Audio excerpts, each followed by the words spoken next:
Parental discretion advised. So don't move your motherfucking switch, you retarded. This civilian talk. If you listen to that bullshit, that ain't even smart. Have you spewing out fake news? Get you ripped apart. But this Mr. P.I. and this civilian talk. Hey. Yo, it's your boy Mr. P.I. coming straight at you. Bring you that civilian talk. Please wake up American news, because if we don't wake up today, we may not have an America to wake up to tomorrow. You feel me? It's looking more and more apparent every day and shit. It's crazy than a motherfucker in these streets. You know what I'm saying? Today, we're gonna be, we got somebody to tag along with us and shit, a Health and Human Services specialist, you know what I'm saying? She gonna be chilling, along for the ride. We just gonna pick her brain and see what the hell is going on, you feel me? But today, we got a must-see. Insane Liberal destroys Harrison Smith from InfoWars and shit with his liberal lunacy. Yes.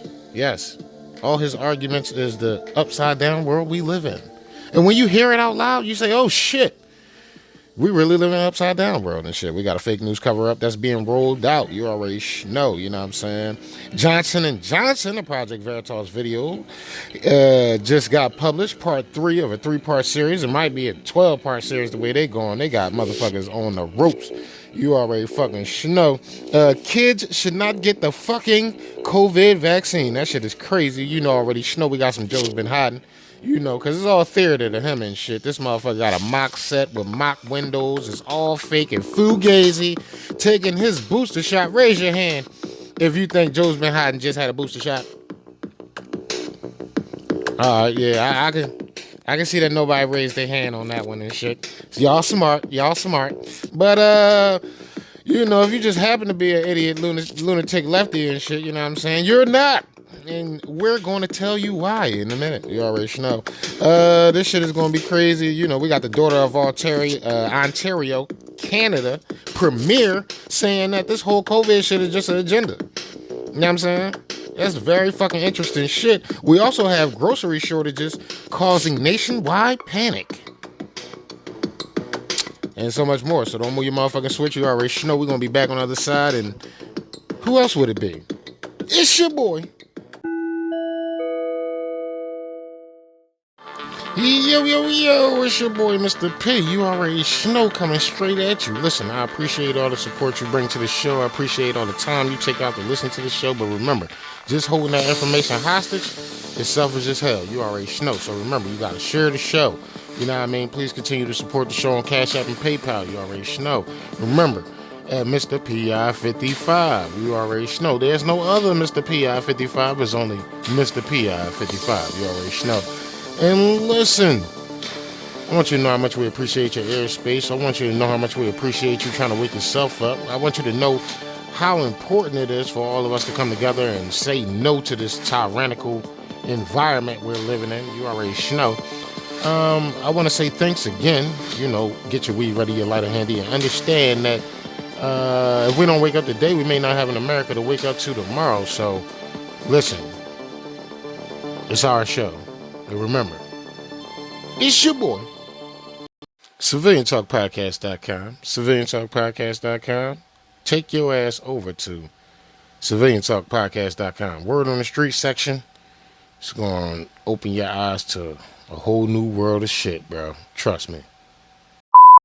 Hey, Joe, do you remember telling us not to take the shot? So let's just say there's a vaccine that is approved and even distributed before the election. Would you get it? Well, I think that's going to be an issue for all of us. If and when the vaccine comes.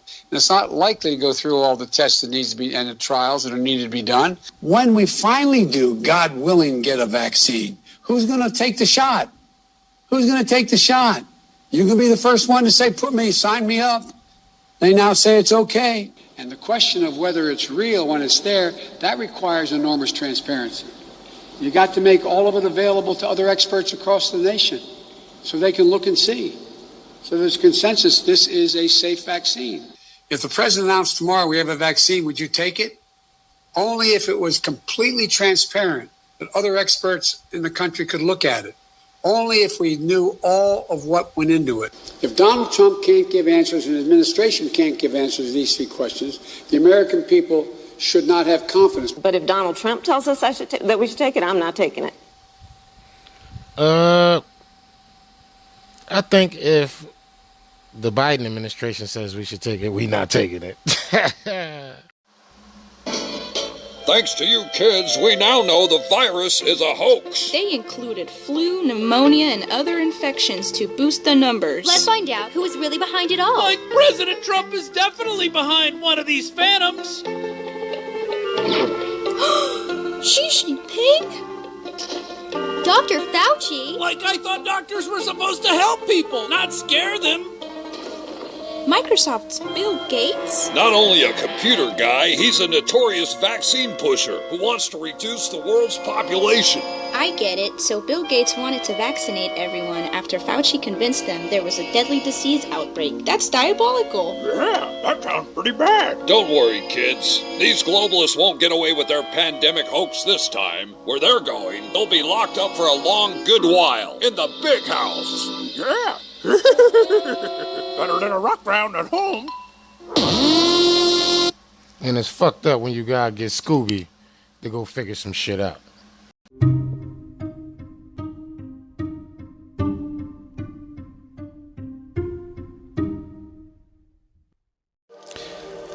And we back.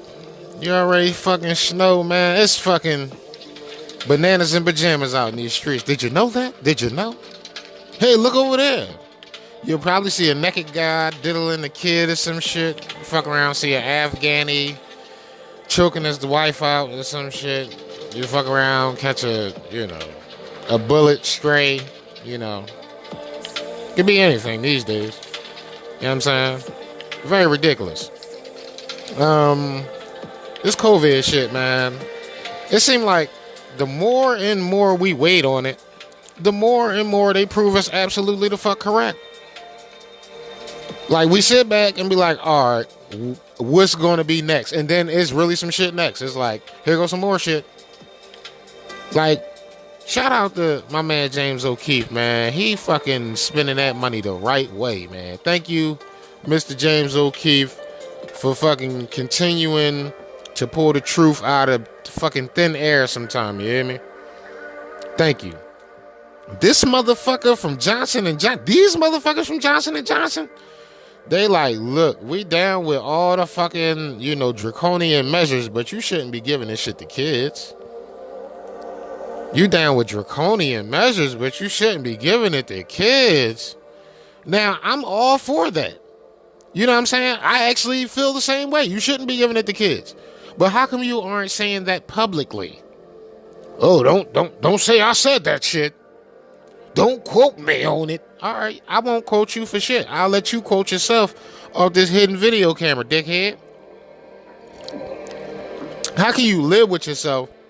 How can you sleep at night knowing that you're giving people something that's going to kill them and shit, and if they don't take it, they're going to lose everything they got? How can you honestly curl up with a fucking pillow at night and go to sleep and wake up the next day to try some more bullshit to fuck us over? Like, how fucked up do you actually have to be? Very interesting shit. Ask yourself this question and shit. When has the government ever advertised anything with this amount of money?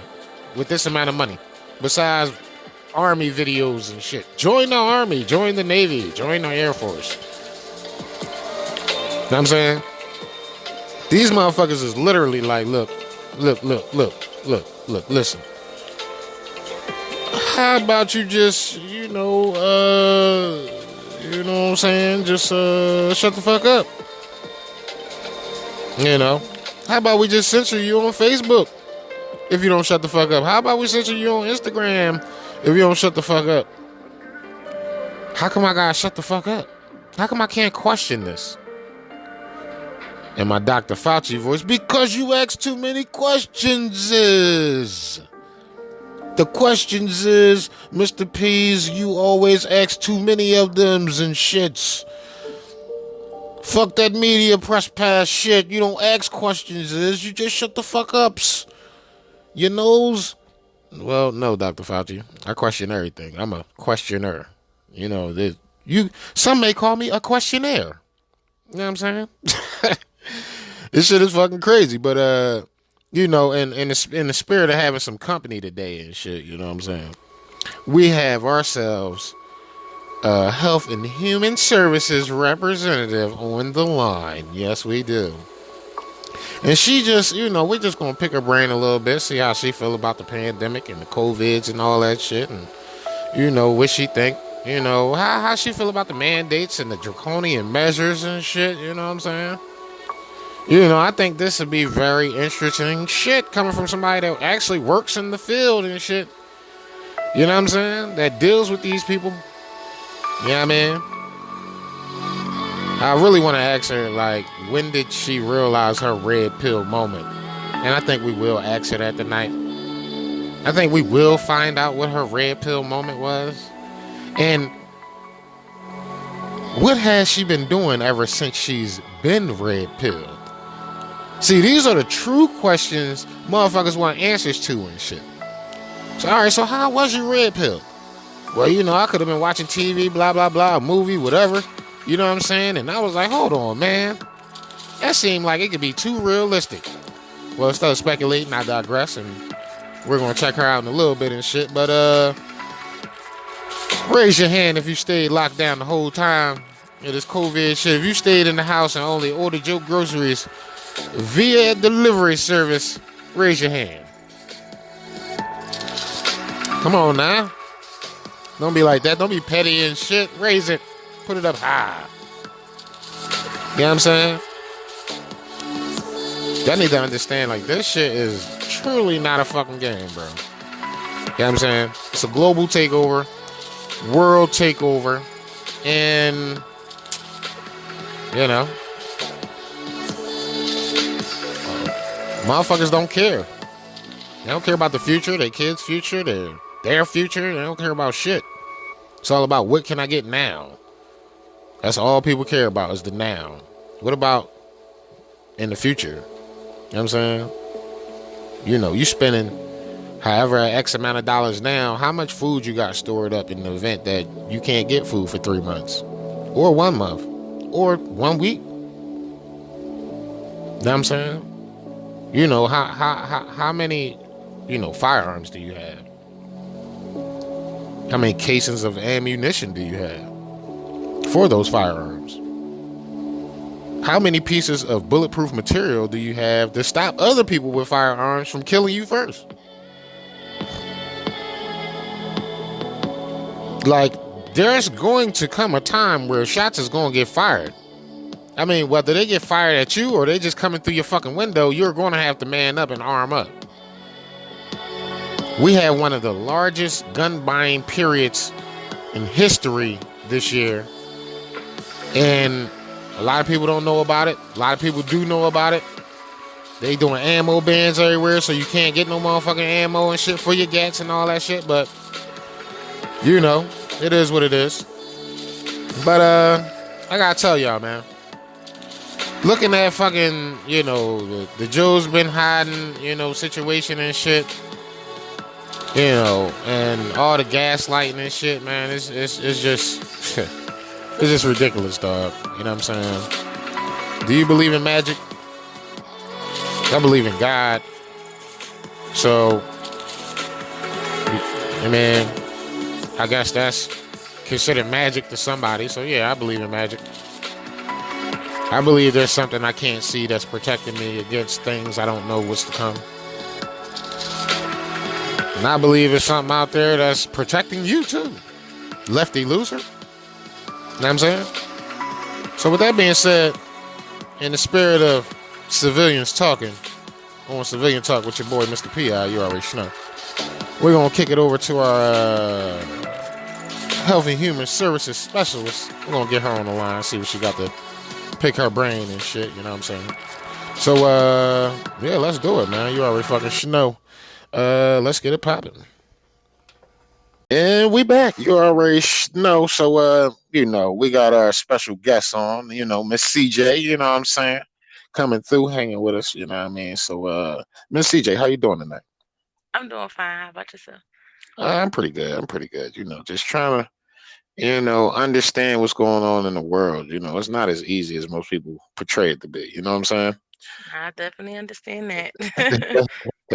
So, just for the folks, you don't actually have to tell them what you do, but like, where you do it, but like, what do you do, as a profession? So for about the last, I'll probably say about 8 years, I've just been working um in human services, working with families, homeless families, trying to get housing, get on their feet, working with the children, getting them any type of resources or, support that they may need within the family. Um, just connecting, families going through the system with different resources so they can move from a state of, dependency to independence. Damn, that's what's up. So it sounds like you actually already doing what you can for humanity, technically. You know what I'm saying? A lot of people can't enjoy jobs like that where they would have to, help others on a day-to-day basis consistently. You know what I'm saying? And I know you probably get some, people in that joint that really don't appreciate what you do for them full-fledged. And I'm pretty sure to, be able to stick in a job like that, you know what I'm saying, and endure, the potential, you know, headache from whoever you have to deal with. I'm pretty sure you deserve a pat on the back. You know what I'm saying? I'm pretty sure you wanted to, get up out of there once or twice or thrice. You Well, know, burnout is a real thing. Burnout, I mean, in every profession, people do get burnt out. That is something that, I do try to keep on the forefront, trying to self-care to, not allow my job to really, overstep into my personal life. However, I always kind of been a helping person, so I definitely wanted to find a career to, help my people, help anybody really, just to live a better life regardless of like what their barriers were. Is it a tough job? Absolutely. And it's not just tough about the clients. It's tough working in systems as well. Funding matters, people in power matter, politics. It all kind of works all together in helping, a family. So and I tell people that all the time. Like, I had an argument with one of my family members, you know what I'm saying? Because, I pointed out the fact that politics is in everything, yeah, regardless of what you think. Politics is involved in every matter of your life, from the child care you pay to the food amount of dollars you have to pay for your weekly dose of food or yep, medicine or beverages, even gas to get there. You know what I'm saying? The house you live in, the taxes you pay on that, or the rent you have to pay on that. everything. Yep. Like, everything is linked to politics. And I had this disagreement with my family member, and she was like, well, the politics don't run my life. And I'm like, all right, well, you may think that, but once I started naming all the things that politics is involved in, that I know that is involved in her life, all she said was, "You giving me anxiety. I can't talk about this." So it's almost like the lefty loser syndrome. You know what I'm saying? And no disrespect to that person, you know what I'm saying, my family member or anything like that. But like, we seen it over the course of, let's just say, the course of 2019, 2020. I don't know, who you rock with, whether you rock with Trump or Biden, but you seen how much the media was on top of Trump, you know what I'm saying? And they was on him relentless. Whether you agree with, liking Trump or whatever, you can concur that the media, Trump stayed in the media in a negative light, could you? Oh yeah, most times if I ever, yeah, Trump was probably the most hated person in 2020 for sure. I can agree And to that. obviously, COVID started during the Trump administration, and it's kind of, I would have to say, unfortunate. Although as time goes on, we see that in 2012 they was talking about a pandemic during the 2020 years, and Yes, 2015 2015 they were also talking about a pandemic in the 2020 years, and 2016 they also, and they put all these bills into place, like the Misinformation Act of 2016 that Obama put into place with Joe's been hiding as the vice president. And now we're seeing all the legalized propaganda in front of us when we look at COVID. Now, I don't know where you stand on COVID, you know what I'm saying? But COVID is, I would say, for lack of a better term, it's a scam. You know what I'm saying? Well, at least the initial portion of COVID was a scam. See, now they told us COVID was one of those things that if we caught it, it'd be the worst case scenario for everybody. You know what I'm saying? So the media pumped that up just as much as they pumped up hating Trump. Now, could you agree to that? That they stayed in the media saying that if you catch the COVID, it's the worst thing ever. You gotta stay in the house and wear 20 face masks and gloves and all that. And I would say I was guilty probably about the first month and some change, doing extra shit, you know what I'm saying? Gloves and mask and extra shit, And ironically, I had these pandemic preparedness kits that I bought from a random place, you know what I'm saying? In about 2017, which is 2016 maybe, which is very interesting shit. Because as soon as I seen them, I was like, my brain said buy them. I don't know why the fuck I bought them, but I would have turns bought them out, too if I would have turns out, known. turns out, 2019 we had a pandemic coming in hot. Now, as we see Dr. Fauci, tell us basically the opposite of what science is the science that they're working with and using as a guideline to work by. Uh, how do you feel about COVID? Well, first and foremost, the last thing you stated was about Fauci. I've have had the opportunity to read the opposite side of the news. So when I say opposite, the opposite of mainstream, what we typically call conspiracy theories. I just gave it a chance. I, dived into it, got some information to see, and pondered, based off of what I'm hearing, what I'm seeing, is there a possibility there might be some other things going on behind this pandemic? I would say the one thing that lets me know that something is going on is the censorship. Not allowing doctors, politicians, victims of the shot to share their information, share their stories. YouTube censoring any anti-vaccine information, Facebook censoring, putting you in Facebook jail. I mean, they've been doing it for a long time, and now it's Yeah, even more strict. forever Yeah. 10 the 23rd. Like, Um, I was Twitter. probably one of the first people in Facebook jail. Quiet. Yeah.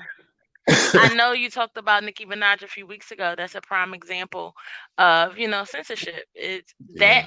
that makes me question everything.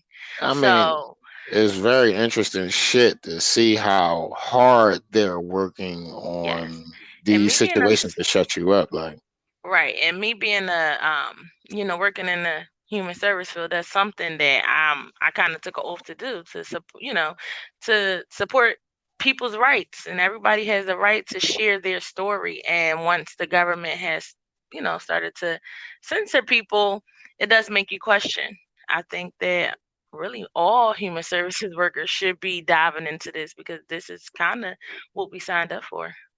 so, I mean, it's a lot of human services workers, putting their head in the sand. What would you say about that? Like, Well, I I call. used to be one of those, so I I know uh, what it's like Okay, believing. I I wasn't a big appreciate the news honesty. watcher. Yeah, I was. I think everybody has the potential to evolve. Change. Just like people have bad habits and they turn into good habits, you have the ability to, even though you practice a certain habit or you practice, um, not necessarily practice, I should use a different word. If you believe certain things, you had certain beliefs about the world around you, maybe you come onto some information and your outlook on how you should proceed in the world and things you should do in the world and how these systems work, everything changes. Like I said, Yeah. I'm a person that work in the system. I realize that politics is directly tied to my funding, and if the funding not right, then I really can't adequately serve my clients. So therefore, I can't do my job right, and therefore I'm not being successful. And it's not about the people that get the job; it's the system, it's the funding, it's everything behind it. And therefore it takes away the fulfillment of helping these people and shit. It does play a big part in that. So It's starting out. let me ask you, because I mean, we can look at history and look at all the times big pharma and the government teamed up to fuck us over and shit. And I mean us as humanity, not being African Americans. You know what I'm saying? I like to call myself a flat out American, but just to give myself a color, I say African American. You know what I mean? Just to distinguish it a little bit more. But I'm an American. I'm a fucking patriot, and I was born here to fucking America. I'm a die here to fucking America, and I'm American fucking made. You know what I mean? And it's the Constitution and liberty or else. You feel me? But Yeah. that's the thing. A lot of people are shying away from. It's cowardice. I would have to say it's cowardice because you know it's like if you got kids, would you let a pedophile walk up and grab their ass and grab their private parts and No, grind on? I think people just are really tapped into what Is I also refer to as the matrix. They're tapped into, they watch the news every day. It's a lot of fear mongering on there, so they allow television and TV and Instagram and the shade room and all these different sites to kind of think for them, to give them Right. their opinion on something before they can even hear both sides. And they always say it's two sides to every Guys to a story, story, you yeah. know. So you should at least hear both and then make a decision. Don't allow one side to just say this is the truth, shove it down your throat. It's on every social media app that you follow, and that's your truth. And I don't think we're aware of how they actually The, think for oh, us. we are aware of it. Not all of us. I mean, not all of us. The thing is, can you snap back into consciousness? So we're all aware that the matrix exists. You know what I'm saying? We're so mesmerized by the matrix that we forget the matrix is actually there. You see what I'm saying? It's us that step out of the matrix that's able to jack back in that separates us from them. You know what I'm saying? So it's like, Yeah. well, you got these people that's just straight up brainwashed. Now, I will say I was one of those people up to about 2015. Well, you're actually on a good track because it's. I would say I guess I was brainwashed up until about last year, Yeah. maybe So about so August.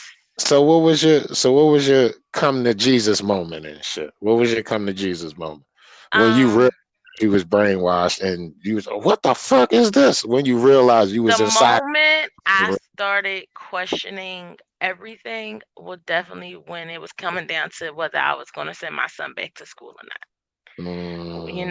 Everything shut down in I think it was March 2020.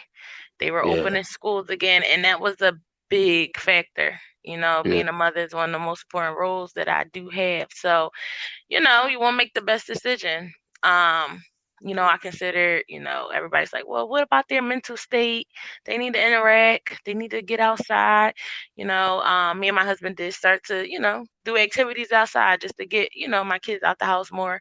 But I wanted to, enroll him back in the school. I thought that, his social interaction was more important than anything. At one point, Mm, I could say I thought social interaction more important than his health, possible health.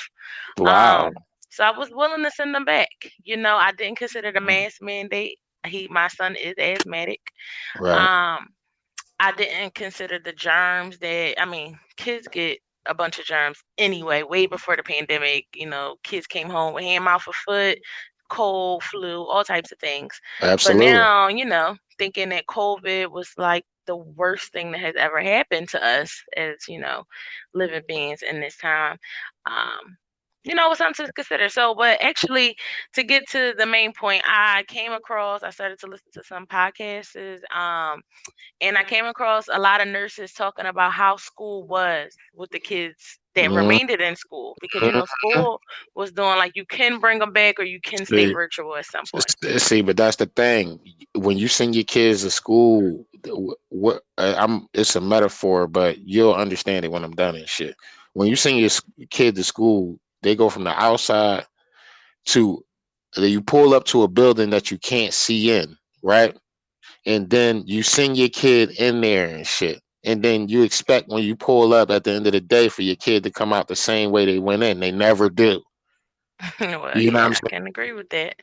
Never do. And that's the secret to all this shit. You see what I'm saying? Like when it wasn't until people started blowing the whistle on it from inside of those buildings that we knew this shit was going on. The Yes. te- the teachers, the principals, the school districts, they didn't advertise none of this shit. They didn't show us how kids was being actually harmed and all that shit. They didn't show us how, kids was having asthma attacks and falling off. Yeah, and that was one of the videos, and what I heard, it was a nurse. She was talking about how basically she was actually fired and let go because she decided she was no longer wearing a mask. They Yeah, had children that was throwing up, and teachers were forcing them to keep their mask on. There were with now the a throw up lot and of then exactly. There were a lot of nosebleeds, which like I said, my son's asthmatic. Nosebleeds are really popular in the summer. So not only do you have to wear a mask inside and outside, but if you throw up, you can't take it off. There was one person that a kid had fainted and came to the nurse, and they realized that the parents had tied the mask so tight around his head they couldn't take it off. So hearing that, the mask itself, and I know when I had to wear masks, I was not comfortable. I'm always like, gotta pull it from my face. Whew, I gotta get a breath. Like, just let me get some real fresh air. yeah. So How did your spouse feel about face masks? well, my spouse actually was able to give me the information. He has been reading up on a lot of current events way before I started to even want to take the information and give it a chance. Did you put up like any resistance when like he was trying to present that information to you? Because I'm noticing like society before they snap out of the matrix, that's when they put up the most resistance to the information that's being presented. So like, did you like resist the information at first? I did. I did a lot, a lot. I went from I think this man is crazy. Okay, yes, this man is crazy. To I told the guy, I'm like, please don't let my husband lead me astray. I know he's supposed to be my leader. I'm supposed to look to him. And I'm really big on my spirituality and actually, just doing things as God sees them because I want all my blessings. But I was very nervous. Um, but I prayed about it, and honestly, I had to become open to the information. Um, at least hear them out. I think that in any relationship, marriage or not, you should be Yeah. able to hear people out. Like, And once let I heard them out, my outlook on a lot of things changed. His information was in fact, and it was true. He told me that the world was going to shut down from COVID about, I'll say, a good 2-3 months beforehand. He's telling me I Damn. was in China, and I was just like, okay. He's like, we took the kids out, and he was just like, no, boys, you gotta wash your hands now, and it was weird. But I was very resistant, and I do think a lot of people were like me. I was their person, and it's hard to break away from what you always learned or thought was the truth. For Yeah. instance, an example is vaccinations. People might be surprised. I've recently decided not to vaccinate my children, and You shouldn't. So let's give her a round of applause, y'all. Let's put it up for thank because you, thank you. they giving Um, autism and all types of shit. You doing the and right. I've been vaccinated my whole life. Me too. Up until I That's probably probably why my I'm. adulthood. That's probably why I'm slow and shit. You know what I'm saying? Well, so I've definitely, and it's hard to break away from breaking a habit, breaking something you've always been a part of is, really tough. So yeah, it's really, really, tough, I understand. breaking away from I what you always understand. I actually was y'all. You know what I'm saying, or a person that was in the matrix. It was not till you realize you're in the matrix is when you realize you're in the matrix. It's like, and it took me about a year of being open-minded enough. And that's the thing. A lot of these people that's, glued to the TV, the CNNs, the MSNBCs, they not even open-minded. And they like to claim to be open-minded, but they not, because real open-minded people will hear healthy debate. You know what I'm saying? Now, let me, Exactly. real quick question though, but like, did your husband force it on you, or did he just like try to present it to you and allow you to indulge it when you were ready for it? You know what I'm saying? Uh, at one point in time, I did feel like it was forced. I did. Okay. I did feel like it was forced. It was all he talked about, all he wanted to read about. I mean, I was, it was bad. At one point, we was arguing about it. But over time, it got better. I think that he actually told me he just started to pray about it.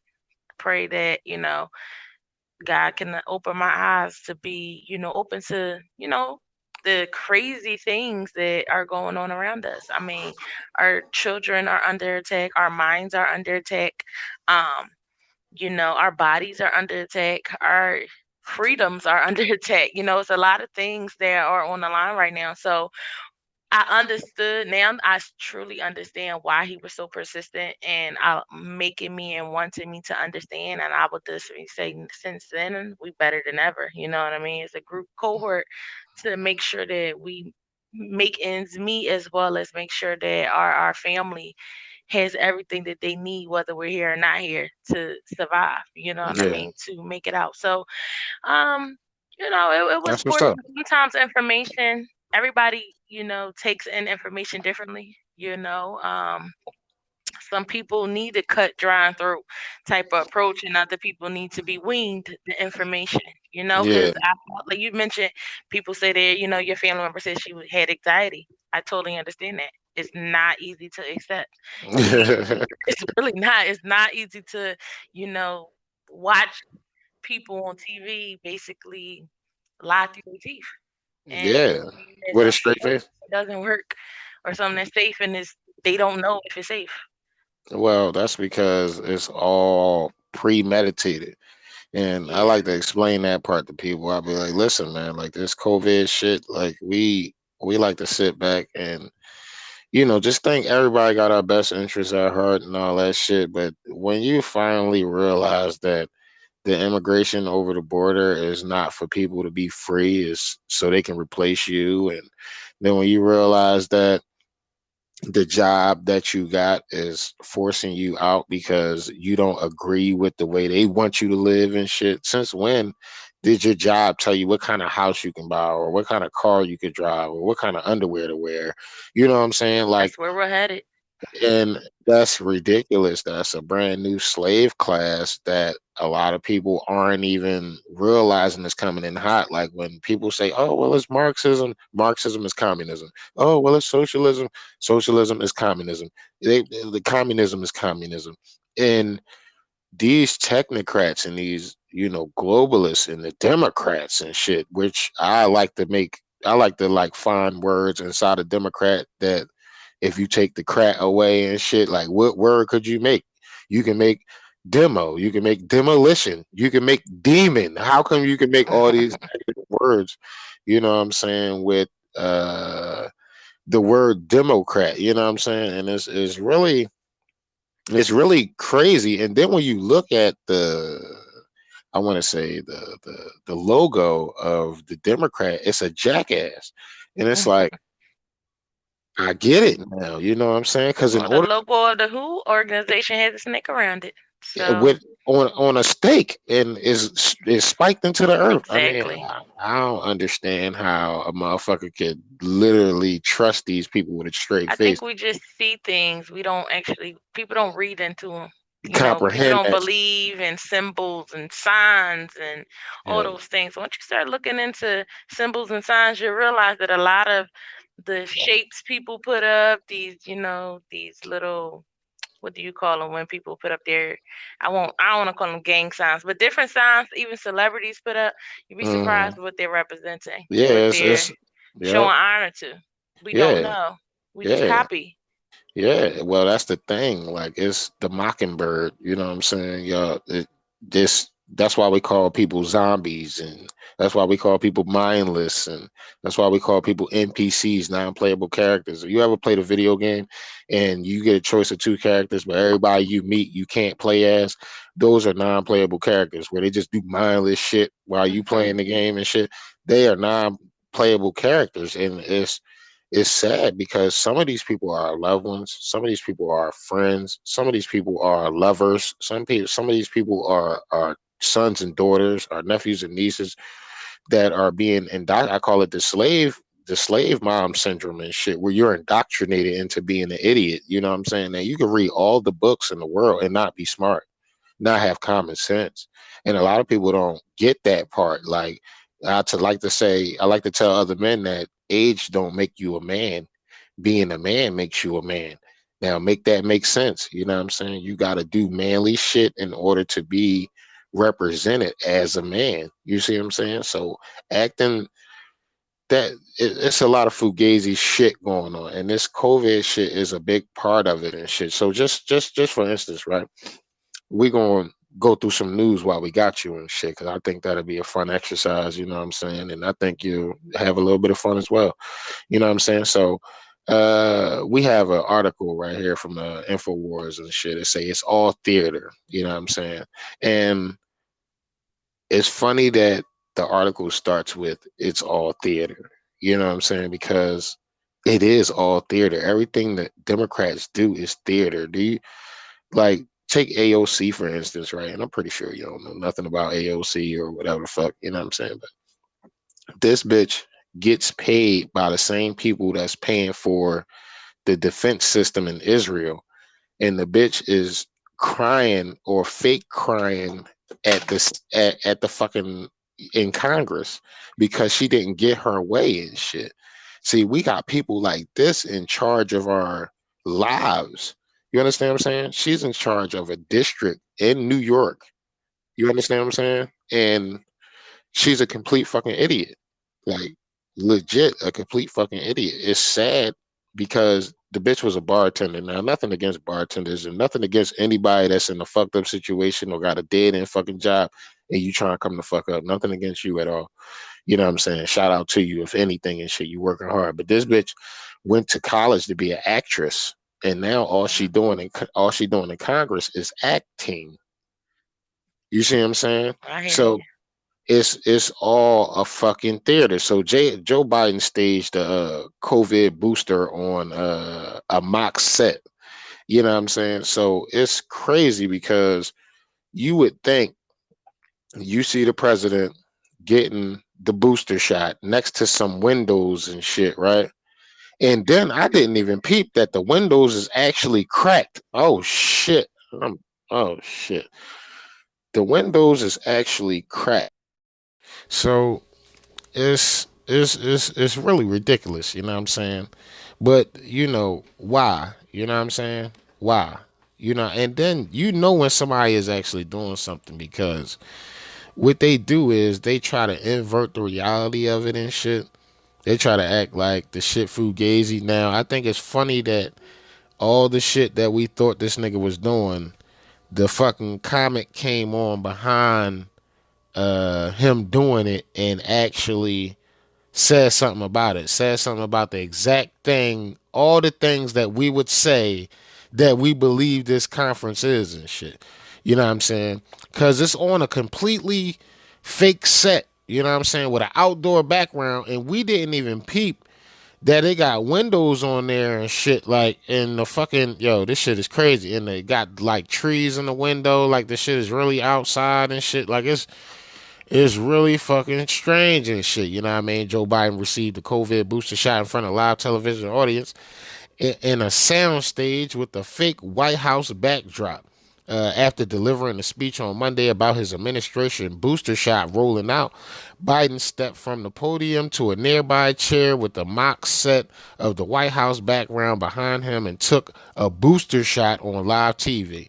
Now, don't nobody know what the fuck was in this syringe. Don't nobody know if this nigga really took a booster shot, and don't nobody trust these niggas. Now, I say all that shit to say, right behind this shit, the video I'm gonna play right behind this shit is the late night comic saying everything that motherfuckers like us would say because that's what happened and shit. So first, I'm gonna give you the booster shot. We are helping. We're doing more than every other nation in the world combined. We're going to have well over 1,100,000,000 shots, and we're going to continue going. We're going to do our part. We've also given a great deal of funding to COVAX, which is the vehicle that does this. So we have plenty of opportunities to make sure we get everyone in the world to play our part, the largest part in the world, of getting everyone vaccinated. So he's saying get everybody vaccinated. He on this set and it's all purdy and all that shit. And then they got all these pictures of this shit. He's supposed to look like he's inside the White House. Where they fucked up was the niggas that's taking. And then it's what's crazy is it's a whole fucking TV behind the fucking windows and shit. Like I'm looking at the TV behind the fucking windows. These niggas is out of fucking control. Like they really like fuck with you. They really the fuck out of control, yo. Like they man, I salute them though, because the balls you gotta have in order to continuously push us propaganda is humonga dunga, you feel me? But before you know what I'm saying, I get back to you know what I'm saying. Here is the late night comic saying everything that a motherfucker like me would say after watching that shit. Don't forget, one mission that is not accomplished is getting the nation vaxxed, but the president did his part today, getting his booster shot on live television. That is the first prick I've seen in the White House since January. Now, I understand. Sure, why not? Sure. What? Huh? I understand he was doing this on camera to encourage everybody to get the shot, and that's a good thing. But all I could see was what looked like incredibly fake windows behind the president. It's a fake room. Like when Captain America fell unconscious in the 1940s, then woke up now, except Joe Biden wasn't preserved in ice in between. Now, our head of research, and this is absolutely true, our head of research, Brandon Marianacci, actually called the White House to ask if those are real windows. And the White House said, and again, this is absolutely true, we'll get back to you. Now, remember how we went over, here at Civilian Talk, we went over how the propaganda machine is legit at full fucking pace right now and shit. And the problem with the propaganda machine is they don't know when to stop and shit, you know what I'm saying? And the fact that he told you that they called the White House and asked where those fake windows, and the White House said they got to get back to you, is a clear indication that they are telling you what the fuck the situation is. The whole shit was a set. You see what I'm saying? It's all smoke and mirrors. So they telling you this in a joke form, like, yeah, man, you know what I'm saying? Only conspiracy theorists would think that everything I'm saying is, you know, is that's what happened and shit. So at the end of his joke, he's going to basically say, and that's the way a conspiracy theorist would, you know, look at that situation and shit. That's because these people, these late night comics, they're not just random people. They're assets for the CIA, some for the FBI and the CIA, some for the NSA, CIA, FBI, some for the White House. Like, they're all linked into the government somehow, and they're all government snitches. They get scripts from the government that they have to merge into their nightly script. Sometimes they read it word for word and shit. Sometimes they merge different, theologies into it and shit. You know what I'm saying? But let's continue to joke a little bit. You'll get back to it. But this is a fucking CIA asset. And the fact that he just told you that the White House said, we'll get back to you, hung up the phone, you know what I'm saying? Lets you know that everything that's supposed to be a conspiracy that he trying to point out as a conspiracy is exactly what the fuck happened and shit. Us. You shouldn't have to double check if a window is a real window. That's like a doctor saying, let me run some tests, and once we get your blood work back, I'll be able to tell you if I went to med school. You see what I'm saying? So he's solidifying the fact that the White House wasn't going to allow. They had the checking, then they had to see who he was working for, and then they had to know that they can get him a script that will work for them and shit. You understand what I'm saying? So once you in there, you in there and shit. If you ever look at White House press conferences and shit, all the same people go all the time and shit. And those people either end up on a show of their own and shit, or I digress. Anyway, these motherfuckers all work together. Okay, hold on. I'm being told in my deaf ear that Brandon, is this true? Brandon has heard back from the White House. Let's get the exclusive scoop. Brandon, you actually spoke to officials in the Biden administration today. Did they confirm that those were in fact fake windows? Yes. I knew it! I knew it! What? So you can clearly see the route they trying to take and shit. Now I'm kind of disgusted by this shit. I just want to see where you at with it. You know what I'm saying? I think it's actually pretty fucking sickening and shit. So, matter of fact, we're gonna take a real quick break. Let's do it. It's your boy.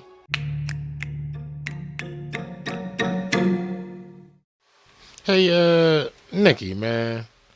Somebody told me that your motherfucking brother, cousin, sister, friend, uncle, homie took the vaccine and his balls became swollen and shit. Is that true? Oh, I like that. So Nicki Minaj's tweet that pushed a crazy false claim about a cousin's friend's aunt's cousin's father's sister's aunt who experienced some kind of weird side effect from some vaccine. The story has gotten even weirder. Giant balls. Her cousin's friend. His testicles became swollen.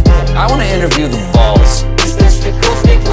So here's the point that she's making. His testicles became swollen. You had a really good bachelor party?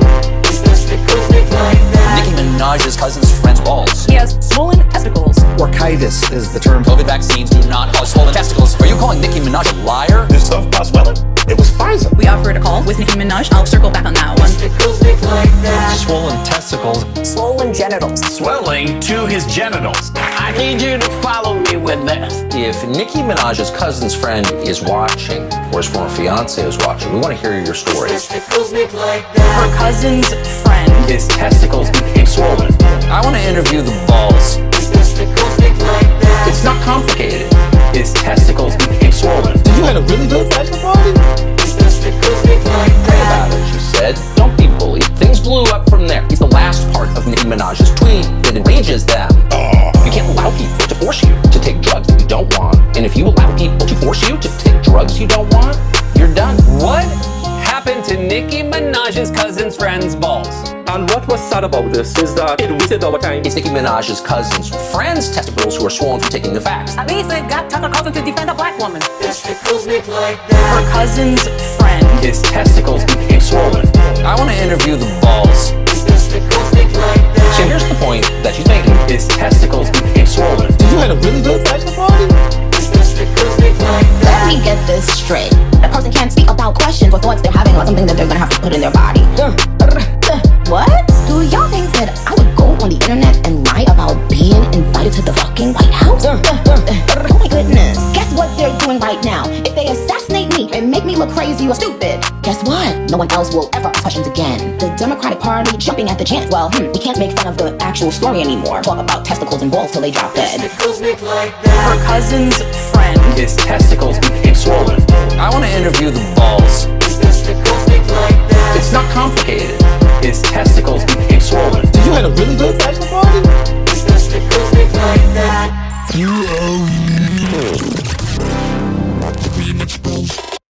Now listen, if you have not subscribed to a YouTube channel, do it right now. Do it today. And all you have to do is click the big red subscribe button on the YouTube channel.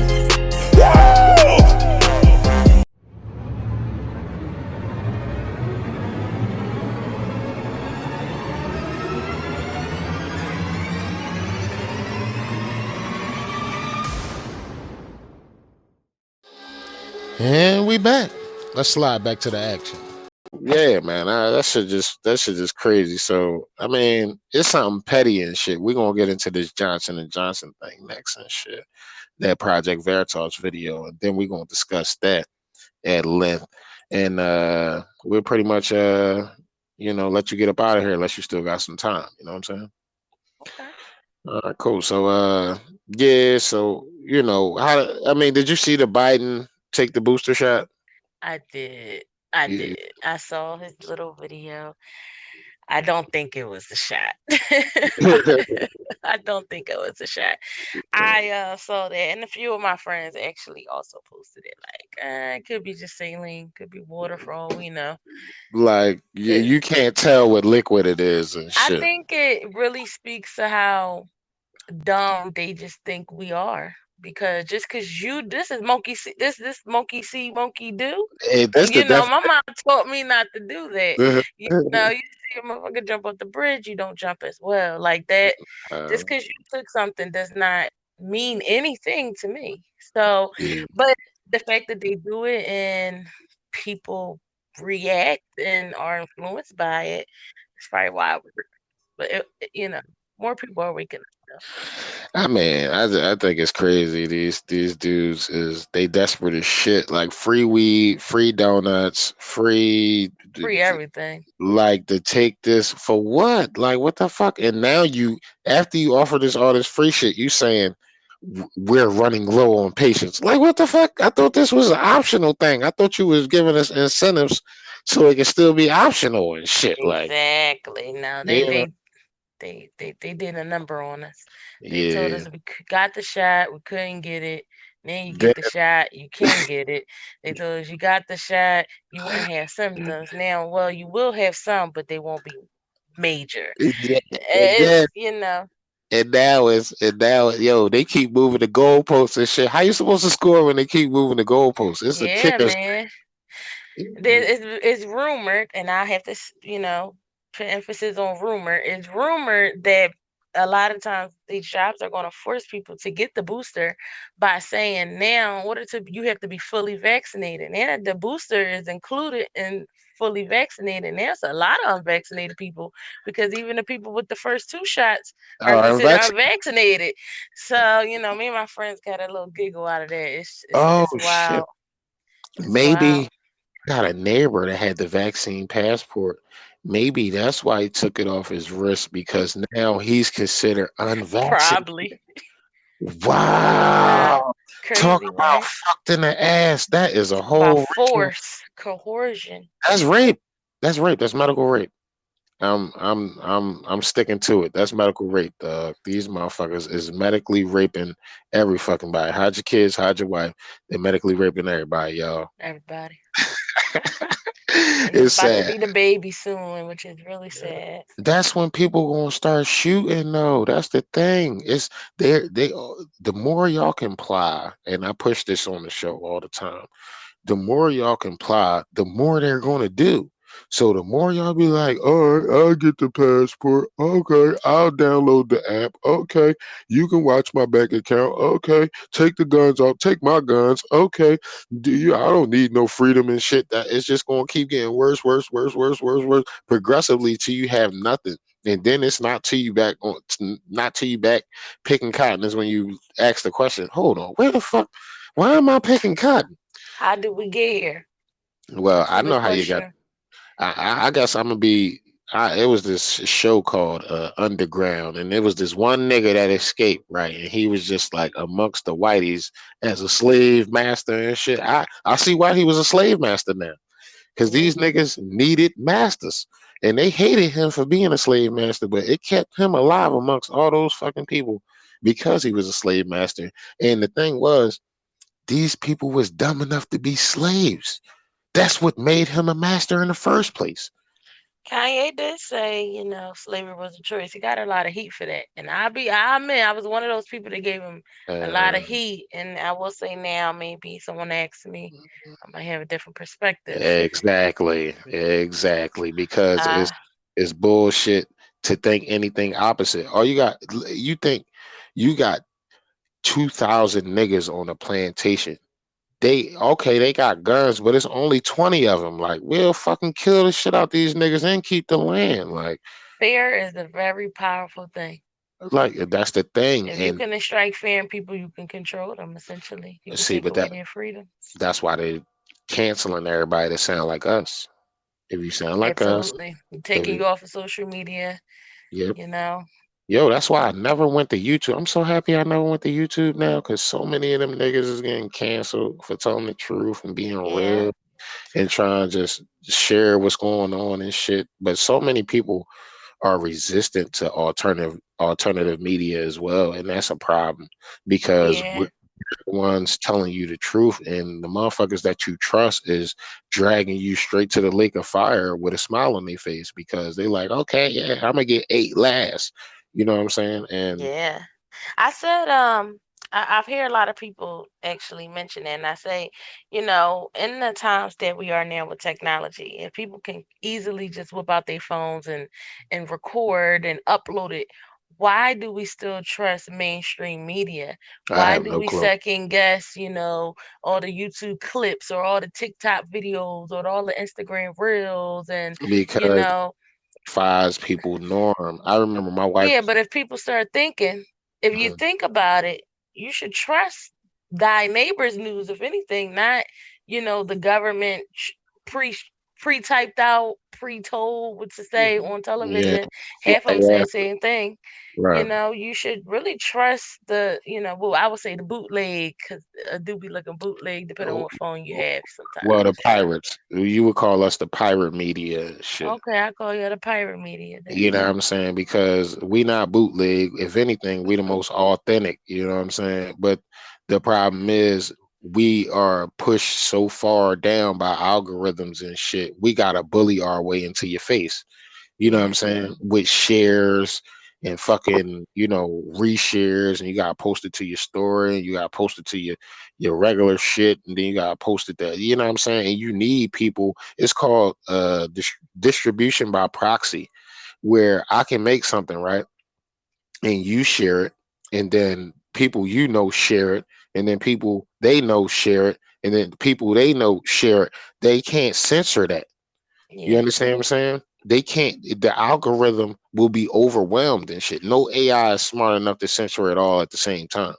And you got to shut down the whole site. Then you shutting down your money. So, do you want to shut down your money?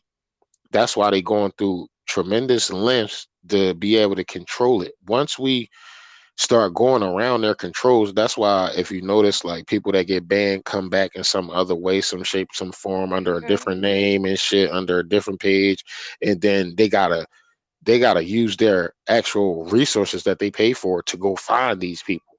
You know what I'm Yep. saying? And the fact that I never showed up on like a YouTube, I think has kind of saved me. Although we did had 95 episodes just straight erased off Anchor and shit, and then we came back with no titles, no nothing. Then I said, man, fuck that. We started going back to titles, but we stopped putting our shit in our show description and shit.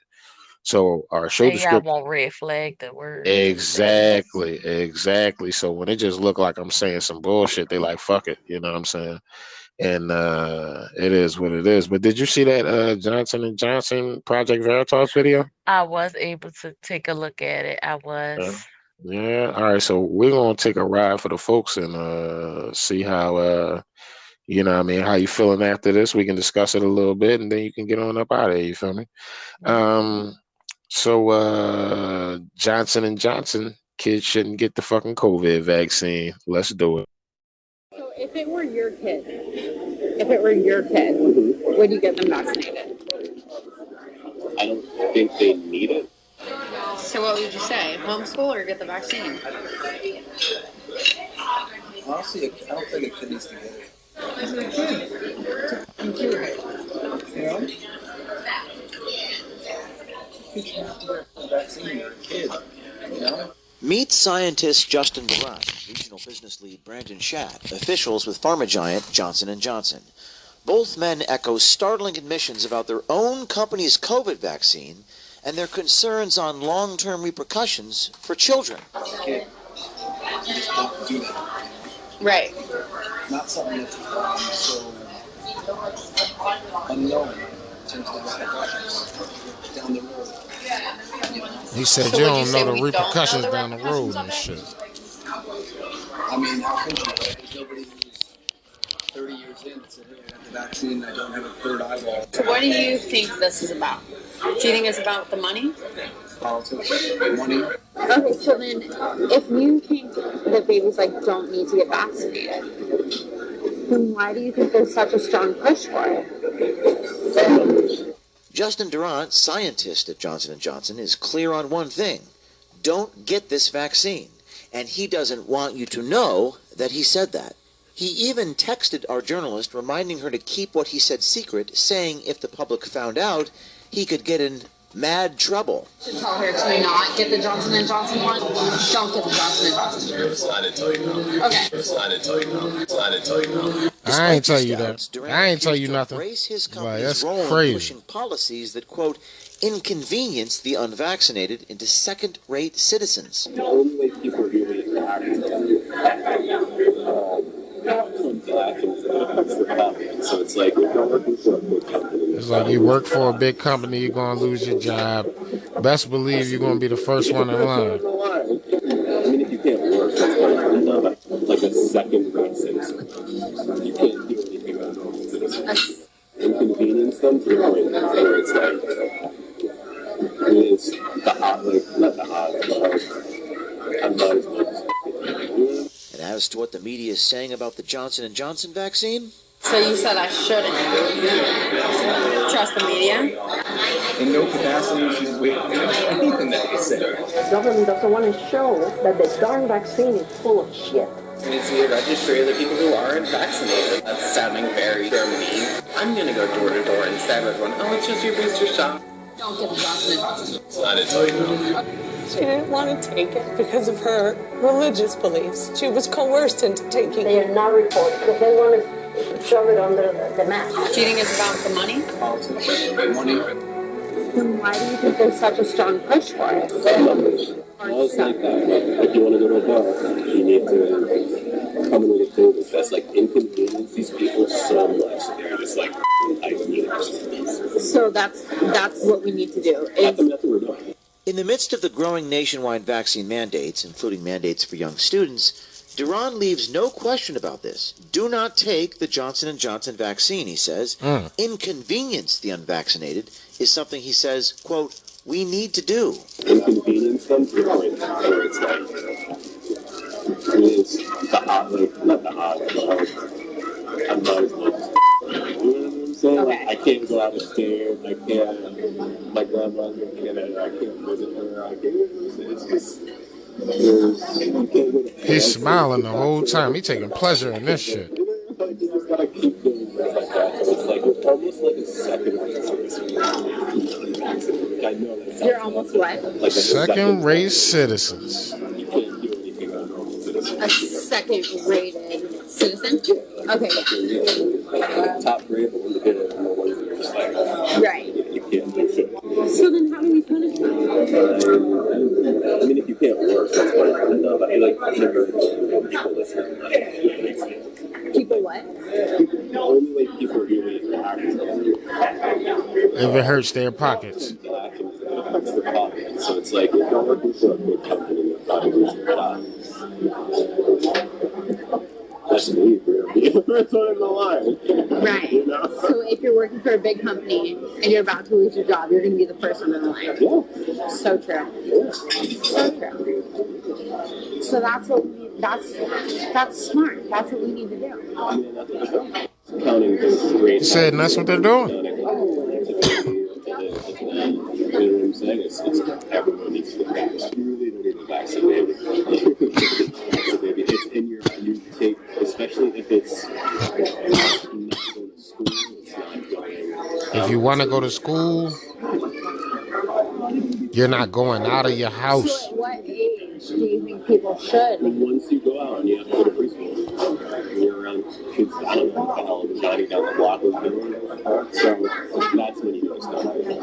Okay, so then if you think that babies don't need to get vaccinated, then why do you think there's such a strong push for it? should tell her to not get the Johnson & Johnson one, is what you're saying? Don't get the Johnson & Johnson. I didn't tell you no. Okay. But she doesn't necessarily need to because she's young. Yeah, this is like kind of necessary. Yeah. But again, she shouldn't just out of her civic duty is Make that much of a difference. Yeah. So what would you say? Homeschool or get the vaccine? Honestly, I don't think a kid needs to get it. It's just me. Why not? Because of the kid. It's a fucking kid. Kids shouldn't have to get a vaccine. Kids shouldn't have to get a fucking vaccine. Because the kids are not developed yet. Like, there's so much growth, you know? When you're young, you can rebound from the virus. You shouldn't be getting it because you could spread to other people, you know, because you're a kid, you know? It's terrible. What about it? He said it's terrible. It's the same concept of like you don't do things to kids. You don't put kids through certain things that you put adults through. It's just that kind of category. Right. You know, as a kid, you just don't do that. Right. Not something that's so unknown in terms of the repercussions. Unknown in terms of the repercussions So down would the you say road. we don't know the repercussions of it? I mean, how could you, right? There's nobody who's 30 years in that said, hey, I got the vaccine and I don't have a third eyeball. So you're really... He said there's nobody that's 30 years in that got the vaccine and said I don't have a third eyeball. loving work right now, It's weird because they wanted us to take the J&J vaccine. It's like, good. I mean, just because of the effectiveness, but like. So you didn't take it? Oh no, I did. I took them. Oh, you took. Okay, yeah. So why is everyone leaning away from the Johnson & Johnson? It could be in part like an FU. I'm not going to get your vaccine if you're going to force me to do this. It could be too because people just don't trust it. You know? But never Johnson & Johnson. Why though? 60% thing in the blood clots.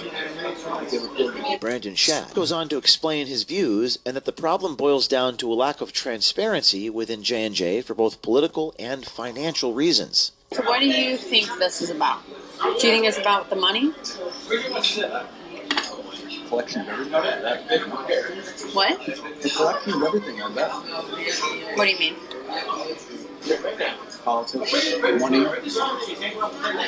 A lot of people trying to make the right decision, but being stuck in their position of really being influenced by somebody to go one side or the other. I don't think anybody's going to say anything either if there's something going on, you know?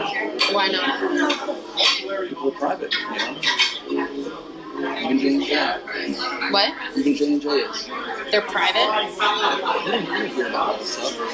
Like if something You're not going to hear about this stuff?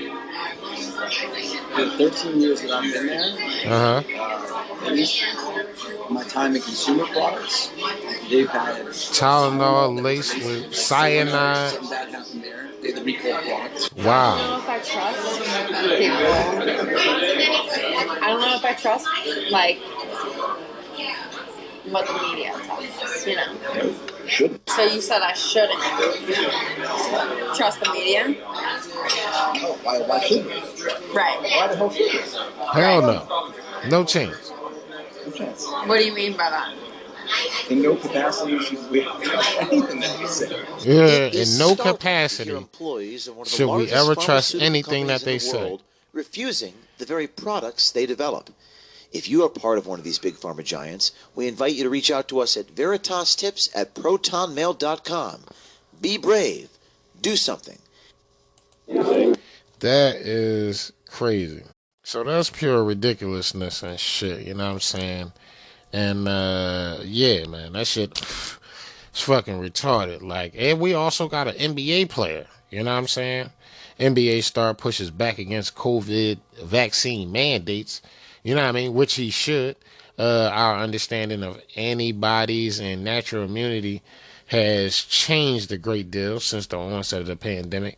One player said, every player, every person in the world is going to make their own decisions for themselves, another player told the press. As the 2021-2022 season approaches, several players are pushing back against the league for pressuring them to get the experimental COVID vaccine. Last week, Rolling Stone's hit piece slammed NBA players who have not been vaccinated, escalated what the outlet called basketball civil war. The establishment propaganda article claimed anti-vax players are pushing conspiracies and are resistant to the truth. However, during the interviews with the press following the Rolling Stones attack, several unvaccinated players eloquently detailed their personal reasons for outing of the COVID jabs. The Orlando Magic, Jonathan Isaac, first responded to the journalist who went after him by telling his Twitter followers Sunday, "True journalism is dying. I believe it is your God-given right to decide if taking the vaccine is right for you, period." Jonathan Isaac, misrepresentation only allows for others to attack straw men and not reasoning with the true ideas and heart of their fellow man. It helps no one. True journalism is dying. I believe it is your God-given right to decide if you're taking the vaccine and if it's right for you, period. More to follow. On Monday, the Orlando Magic Media Day, Isaac told the press why he hesitated on taking a shot. And let's do it. Jonathan, Josh Robbins with The Athletic. What is it about the vaccine that makes you hesitant to get it? I would start with I've had COVID in the past, and so our understanding of antibodies, of natural immunity has changed a great deal from the onset of the pandemic, and is still evolving. I understand that the vaccine would help if you catch COVID, and you'll be able to have less symptoms from contracting it. But with me having COVID in the past and having antibodies, with my current age group and physical fitness level, it's not necessarily a fear of mine. Taking the vaccine, like I said, it would decrease my chances of having a severe reaction, but it does open me up to the, albeit rare chance, but the possibility of having an adverse reaction to the vaccine itself. I don't believe that being unvaccinated means infected, or being vaccinated means uninfected. You can still catch COVID with or without having the vaccine. I would say, honestly, the craziness of it all, in terms of not being able to say that it should be everybody's fair choice without being demeaned or talked crazy to, doesn't make one comfortable to do what said person is telling them to do. I would say that's a couple of the reasons that I would say I'm hesitant at this time. But at the end of the day, I don't feel that it is anyone's reason to come out and say, well, this is why or this is not why. It should just be their decision, and loving your neighbors, not just loving those that agree with you or look like you or move in the same way that you do. It's loving those who don't. Absolutely. Yeah, man, that's a real fucking man right there and shit.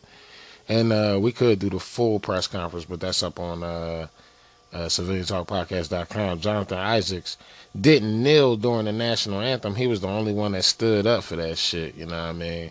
Bradley Bill, I would like an explanation to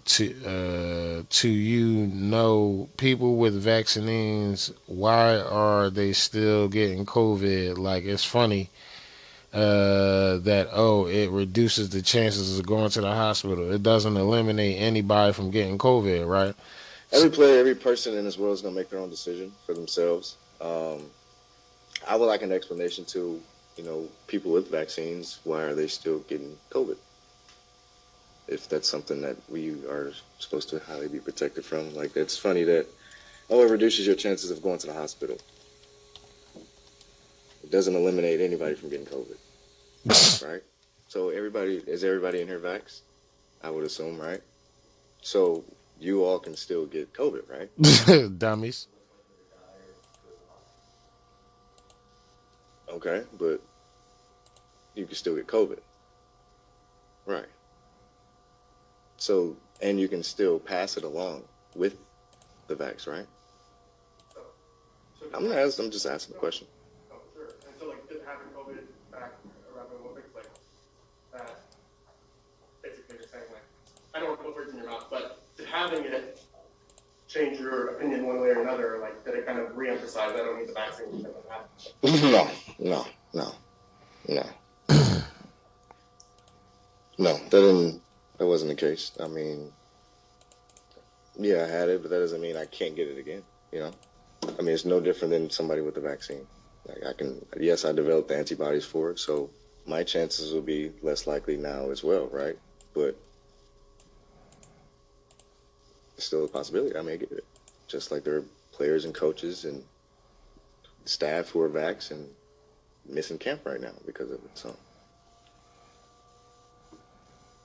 You know what I'm saying? So he just interested to see it. Wiggins says his back is definitely against the wall, but will keep fighting for what he believes is right in regards to the COVID vaccine. He played for the Golden State Warriors. Hey, Andrew, I know it's a private issue, like you said. Last year, when we asked about it, you were a little more open. You said, you know, if I get to a point where I have to take the vaccine, I'll do it. Do you feel like you're in a position where you're going to have to make a choice? And is that frustrating? Because I know you have your personal beliefs, and I want to keep them personal, what, you know, you don't want to tell us. But are you at a spot where you feel like your back's against the wall and you have to make a choice either way? And is that frustrating? Back is definitely, you know, against the wall. But I'm just going to keep fighting for what I believe, and whether it's one thing or another, get the vaccination or not get a vaccination, who knows? I'm just going to, you know, keep fighting for what I believe, and what I believe is right. You know, what's right to one person isn't right to the other. Exactly. You know, vice versa. Andrew, you seem pretty convinced. What's the reason for not just explaining what you believe? Because it's none of your business. That's what it comes down to. You know, I don't ask you guys what your beliefs. I don't ask you guys what you think is right or wrong. You know, we're different people. It can be like parenting. Like, you know, some people shed their beliefs onto their children. Some people let their children to grow up and believe what they want to believe. You know, who are you guys where I have to explain what I believe? Or, you know, what's right or what's wrong. In my mind, we're two totally different people. You know, what you think is not what I think. What I think is not what you think. So, fuck him. You know what I'm saying? And I respect the shit out of that guy right there. But video, daughter of Ontario, Canada Prime Minister, Premier Doug Ford explodes globalist COVID agenda. And it's crazy. You know what I mean? It's really ridiculous how this shit is fucking playing out. They're going to take it all, and we have allowed it, she warned. Let's get to the video, you know what I mean? But Ontario, Canada, Premier Doug Ford, leader of the Progressive Conservative Party, is a globalist pawn who has subjected his constituents to mass mandates, lockdowns, and vaccine passports. Wow. Good morning, everyone. Happy Tuesday. As we could have all expected, the Liberal government won last night with a minority government, just wasting our tax dollars like they absolutely love to do and stripping our freedoms away one day at a time. So just remember to go and thank a Liberal when we go down the New World Order. And while we're at it, I might as well start talking about the CV. Does anyone question why the government does not want to release? Why they don't want to release what? Hold on. Let's go. You got, they did me dirty. Good morning, everyone. Happy Tuesday. No, let's skip that. Let's get here. Let's get about here. Let's do it. Studies are finding that natural immunity is 13 to plus times more effective than the V's. Is anyone questioning that, or are you just going to line up and get your booster shots in 3 months? Anyone do the research yesterday when I posted the New York Times independent studies that showed that in September of 2020, when very few people had the V in their system, that deaths were actually lower than in September of 2021, when apparently a very large portion of the global population has been double dosed. Is anyone asking any questions? Why aren't we asking questions? Why are more people dying now? Is it because the strain is really that more deadly? Because all of the research behind the strains show that they're more contagious, but they're not as deadly. Think about that. Guys, start asking questions. I know many of my friends took their two and done, and I respect that. But you have to start asking questions now. Why are the two and done people stuck in a different country because they tested positive for CV? Isn't the V supposed to prevent you from getting CV in the first place? And even if you do test positive, what is the benefit of taking the V if you still need to quarantine in that country because you've tested positive? Where's the benefit for the people who did do their 2 shots, they did listen to the government, and now they're stuck in a different country because they tested positive? That puts them in a no different spot than me, who I'm not following the rules of doing this. So what's the benefit? What's the benefit if you can't travel, if you happen to test positive, you can't even come home? Ask yourself, ask your family, ask your peers these questions. Start having these questions in the workroom. Start having these conversations. When I posted back in May or June of last year about the upcoming mask mandates and to not comply, this is why I urged people not to comply. We found out right away that masks weren't very effective, if effective at all, based on how people were wearing them and reusing them. And it actually could have made things a lot worse for some people, and are making things a lot worse for some certain age groups today. That was one, but we complied. We could have looked it up ourselves and realized that the way masks have been worn and the type of masks that have been worn are not effective. We could have put our foot down collectively, and we didn't. And then you had the mask police lining up at the stores, and they wouldn't let people in without a mask unless you said that you had an exemption. And some stores didn't even honor that. But that was the stepping stone to the V passports. That allowed businesses to find employees to stand at the door, to train employees to be mask police. And here we are today. And you think it's just going to be movie theaters, restaurants, gyms? That's the first step. That's going to be hair salons, nail salons, massage clinics. They are going to take it all. And we've allowed it. We can't blame the government. We have to blame ourselves for covering our faces.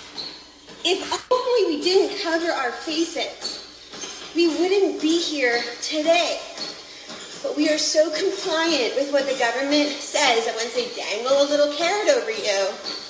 And in reality, we all know while we're bitching about this, something bigger is going on in the background. Yep. They always want to distract us, but we do know what's coming on in the background. But I'm not going to start talking about it because why? I was called crazy last year. I'm going to be called crazy again, and it's going to happen. So I'm just going to stop. I'm going to stop, and I'm just going to ask everyone to collectively wake up. It's not going to be 2 doses and done. It's going to be boosters for life, and every booster that you take is going to weaken your natural immunity to fight off the viruses. That's it. Just stop. Stop complying. Please and thank you. Thank you for... I mean, that's real shit, though, you know what I mean? And unfortunately, a lot of people not fucking listening and shit, but y'all will when the time comes and shit. Y'all will when the time comes. It's fucked up that we gotta wait for the time to come, but Motherfuckers they'll get it. They'll fucking get it and shit. You already know. So we're gonna slide over to my man Paul Joseph Watson and shit. The work of the devil. Shit fucking crazy.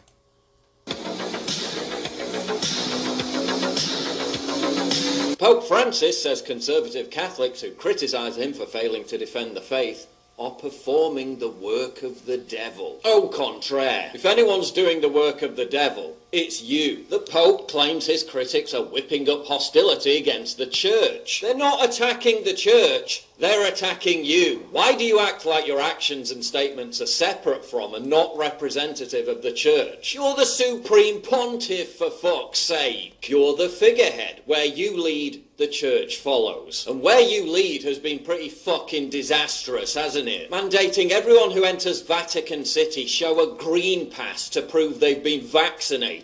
A green pass that Italians are being forced to take or face losing their jobs. A digital ID that tracks their location. A huge lurch towards a social credit score system that could eventually be used to determine, based on level of compliance, whether somebody is allowed to buy or sell. Sorry, you're only on your 9th vaccination and we don't sell to racists. Yeah, when you're literally helping to fulfill the Revelation's prophecy of the mark of the beast. That doesn't sound very Christian to me. Sounds more like the work of the devil. Archbishop Carlo Maria Vigano warns of a health dictatorship brought in under the banner of the Great Reset. We see heads of nations and religious leaders pandering to this suicide of Western culture and its Christian soul, while the fundamental rights of citizens and believers are denied in the name of a health emergency that is revealing itself more and more fully as instrumental to the establishment of an inhuman, faceless tyranny. And what do you have to say about it? Shut up and take the vaccine. So Christian. Last year you offered your support for gay marriage, saying same-sex couples should be able to form civil unions. Now correct me if I'm wrong, but I don't recall seeing much sympathy for homosexuality in the Bible. Whatever anyone thinks about gay marriage,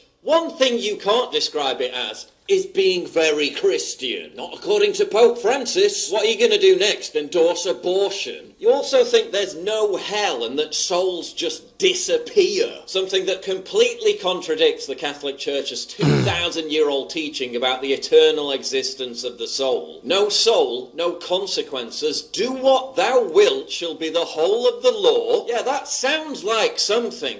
But it's definitely not Christian. You facilitated the church establishment targeting of conservative Catholics merely for them trying to uphold the faith. Personally, I know many priests who have been canceled, but not for the reasons you'd think. I mean, it's not like they did a hit-and-run drive and left the scene of the crime or embezzled church funds, stole the altar wine, or committed some other heinous crime. No, not at all. And who's persecuting them? Well, their own bishops. How's that? Yep. Who are they? Well, they're a pack of men who generally passively sit by and tolerate any kind of nonsense, but if one of their priests utters something that resembles orthodoxy, well, then they spring into action, they reprimand him, and they bully him and do their best to cancel him. It's a symptom of a very deep sickness that afflicts the church. You've isolated and removed from power. Y'all gotta know that's the original patriot right there. That's Mel Gibson and shit. Even Mel Gibson is telling y'all motherfuckers fight about to be on and shit. Cardinal Sarah, who, unlike you, has actually used his platform to defend the faith. On vous sent inquiet pour le monde occidental. Qu'est-ce qui vous inquiète? Vous savez, la plus grande inquiétude, c'est que l'Europe ne veut plus ou a perdu le sens de ses origines. Il a perdu ses racines. Or, un arbre qui n'a Yet pas de a racines, tree without roots il meurt.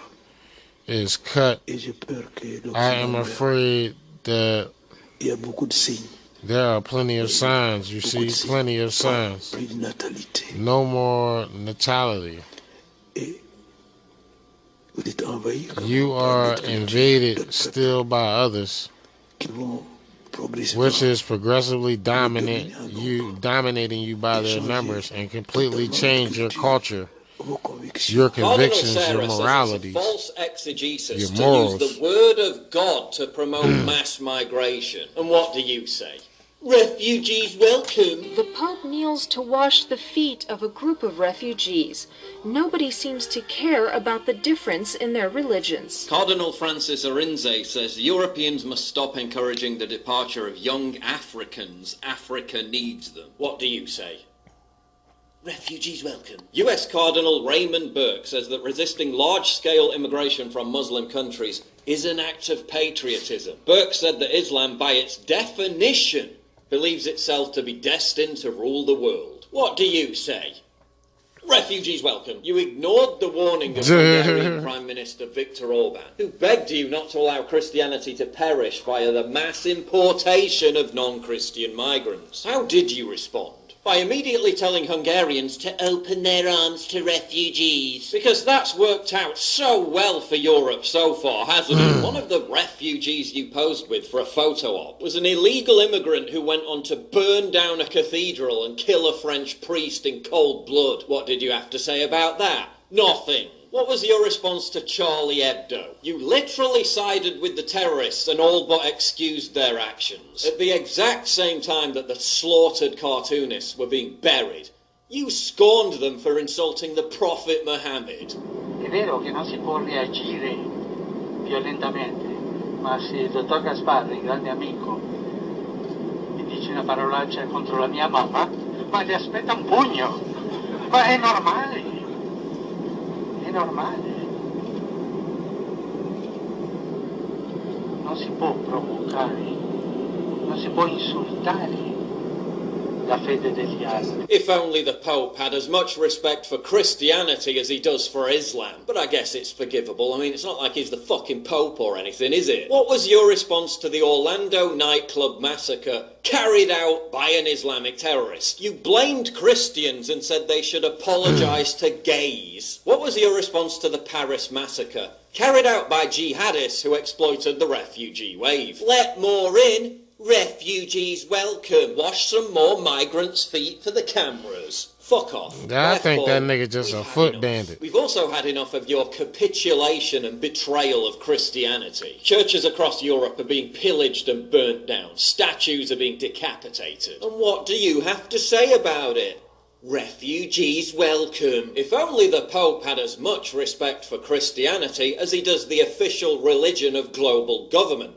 Man-made climate change. You literally called for including environmental infractions into the Catechism of the Catholic Church as sins against Gaia, Mother Earth, the false god. You literally called for the creation of a world government to fight climate change, trashing the nation-state and calling for power to be transferred to, quote, intergovernmental institutions that manage their common interests. You went on to say, quote, this universal common good in turn must acquire a more pronounced juridical value at international level. What does the Bible say about world government? Revelation 13:1, Daniel 7:16-24, Daniel 2:41-42. The beast system in the final days is world government, controlled by old Lucifer himself.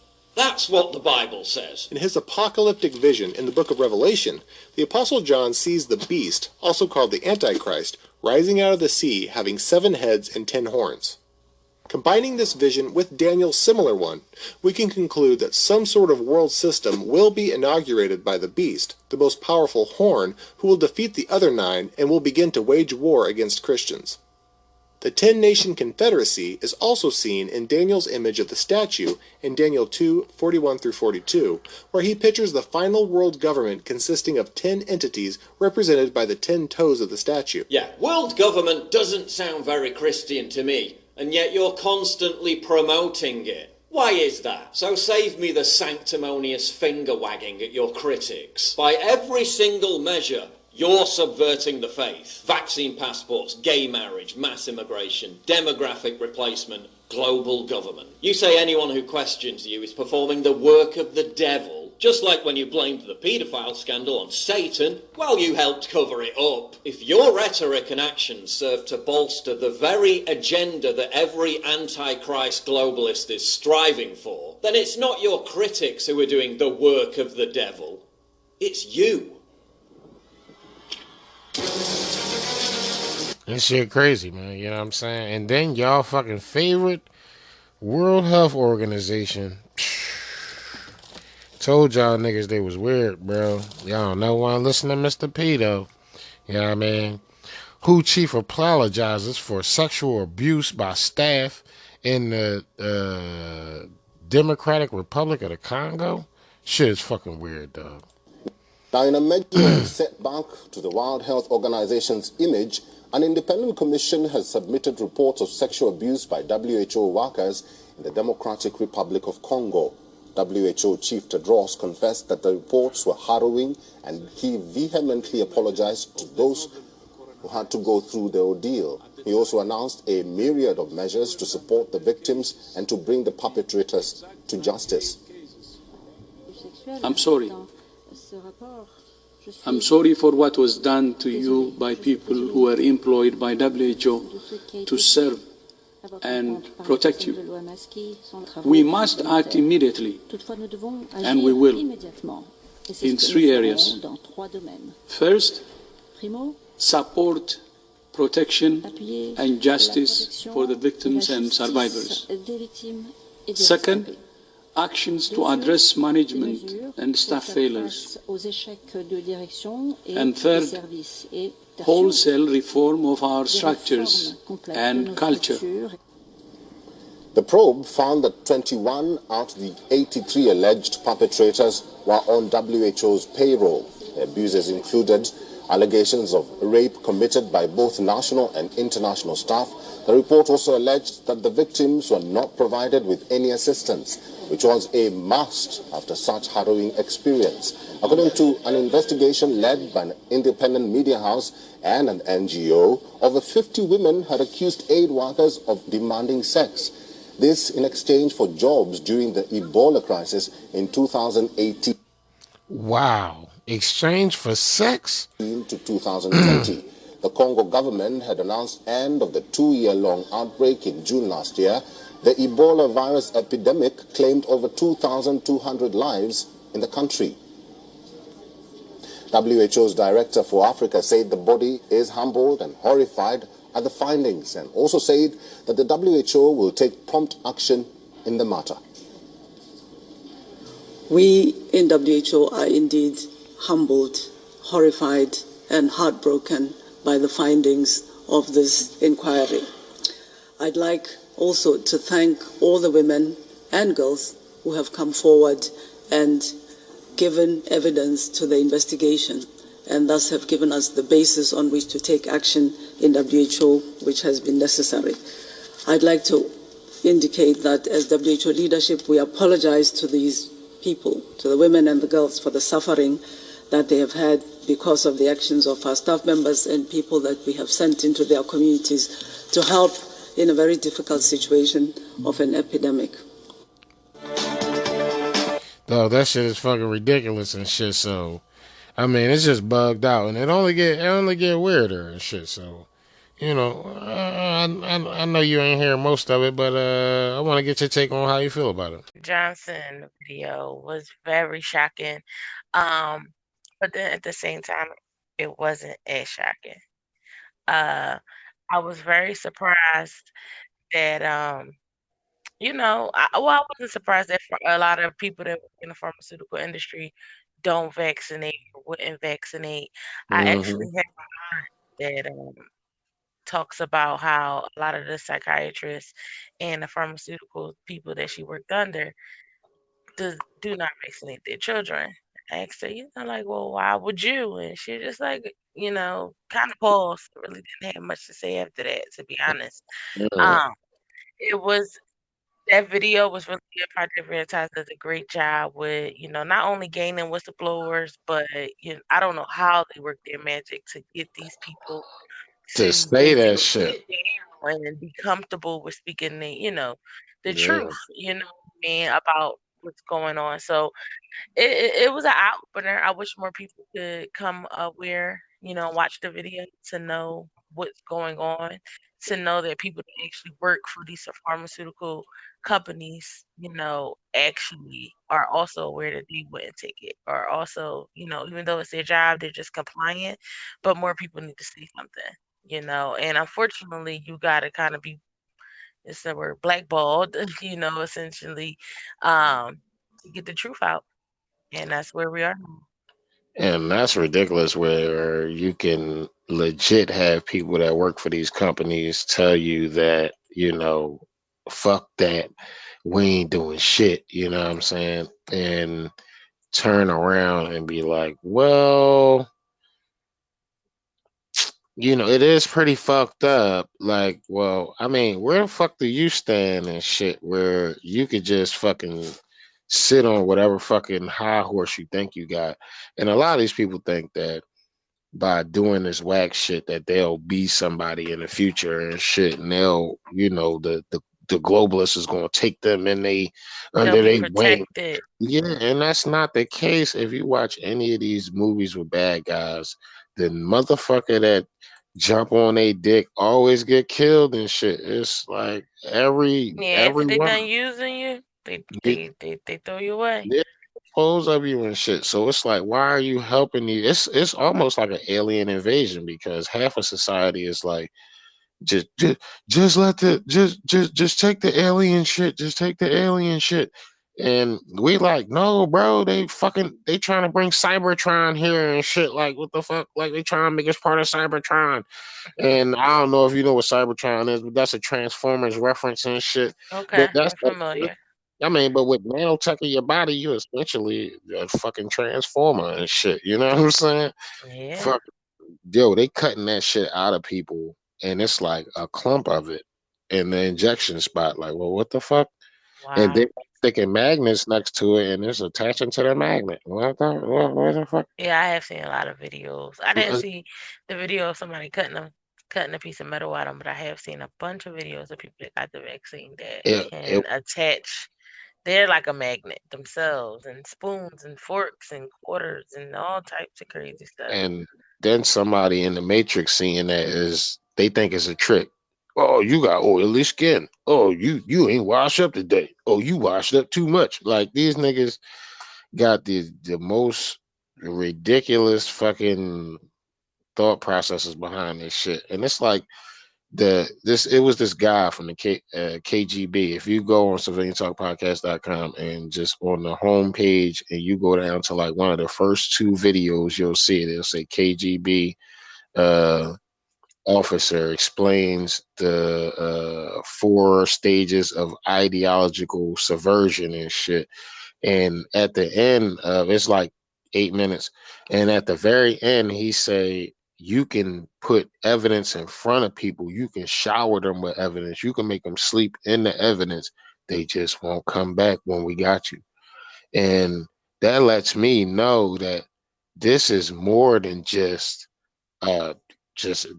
get the shot and be safe and shit. This is a psychological operation that they're running on us and shit. And they bringing in the kids. Now, I like to say, well, how many kids are going to get snatched up before the shots start popping? You feel me? Like, how many parents are just going to be like, all right, take my kids and shit before somebody starts shooting? Not many. That's what, At least where I'm from, not many. That's what I'm saying. So it's like, well, I pray maybe 2. Maybe. Why are we letting them get this far then? Why are we letting them push so hard? And they hitting us with everything they got at the same time. You know what I mean? Now they openly talking about they want abortion up to 6 hours after the kid is born and shit. This is fucking, like, that's murder right there. Yeah, that is a little insane. That's murder. That is insane. You can't give birth to a child and then kill it. That is murder. Yeah. Why is Jeffrey People Dahmer go too far? Why is Jeffrey Dahmer in jail if y'all legalizing murder and shit? Oh, it's okay when it's a defenseless, innocent infant and shit, but it's not okay when it's you motherfuckers. See, that's the shit that's not okay. You know what I mean? The double standard of life and shit. How come when it's a globalist elite, you gotta get the electric chair, but when it's one of us, cold case. You know what I'm saying? That's that bullshit. That's that bullshit. You know what I'm saying? So, do you got any advice that you can give to the folks and shit before you slide on out of this joint? Just for people to be open to other information. A lot of things that we've been taught to believe and a lot of things that we've been taught to do may not be in the best interest of us now in 2021. You know, for instance, a lot of the African American community being Democrats may not be what we need right now in 2021. We have to read, follow the money, understand who these people are in power, get to know these people, recognize these people, and see For what sure. they're saying. Compare and contrast of what they say when they're running versus once they actually get elected. What are they doing? Mm-hmm. Um, and fight to ask questions.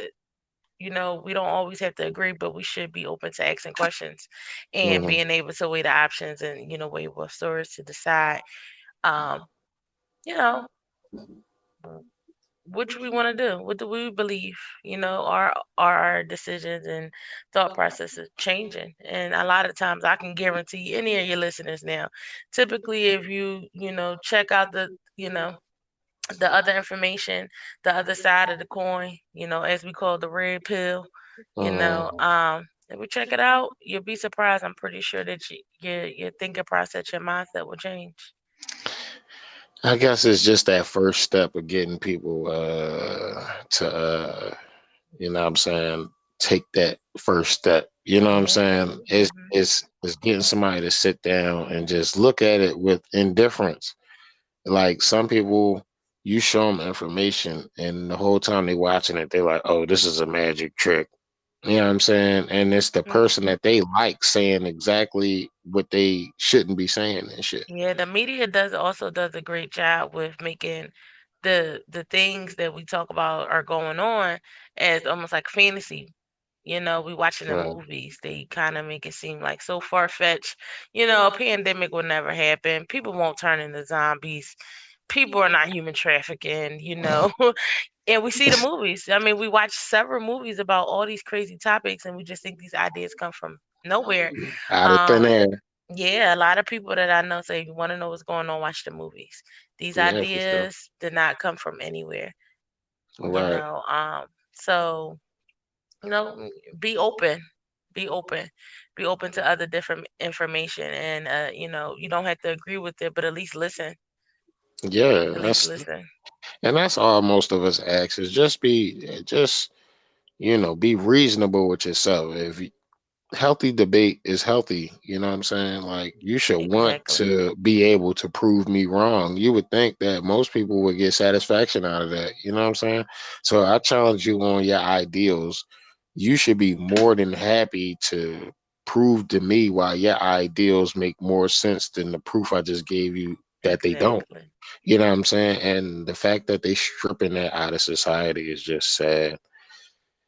And we literally looking at like a fucking the decline of America, but it could just be God's way of just, you know, He's waking his people up in the process. he He's is. waking his people up. And, have faith. We all have to, keep faith. Yeah, that's Keep faith true. alive. As long as we got hope, it will overpower fear.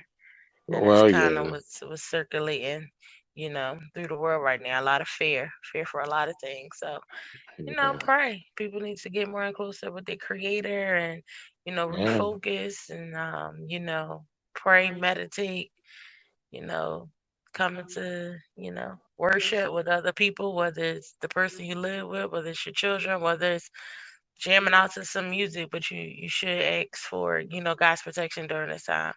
Right. I mean, I fully agree with you. You know what I'm saying? God's protection is basically the only protection. Yeah, I mean, he can be the difference between getting hit with it and getting grazed by it. You know what I'm That saying? is very So, much true. And so living through it. So yeah, facts. You know what I'm saying?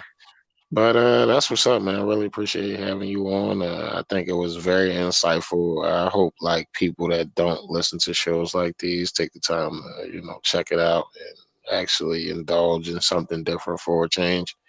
You know what I'm saying? And literally wake themselves up to the stuff that they know is it's just hard for me and shit. I've been doing the show 212 episodes, and I'm just like looking at society like, what the fuck are y'all thinking? Well, I will say that, I am a fan of the show, and, I do listen in, and, it's not falling on deaf ears. I'll say that. So keep doing what you're doing. I do appreciate you inviting me to the show.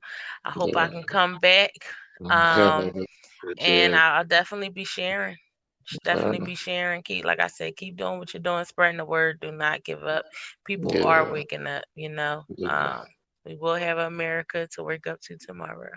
Oh shit, I appreciate that right there. I Big felt fan over here. I felt that. So yeah, really appreciate you. Really appreciate it. Really appreciate it. All right, have a good one. Yeah, have a blessed one. Peace.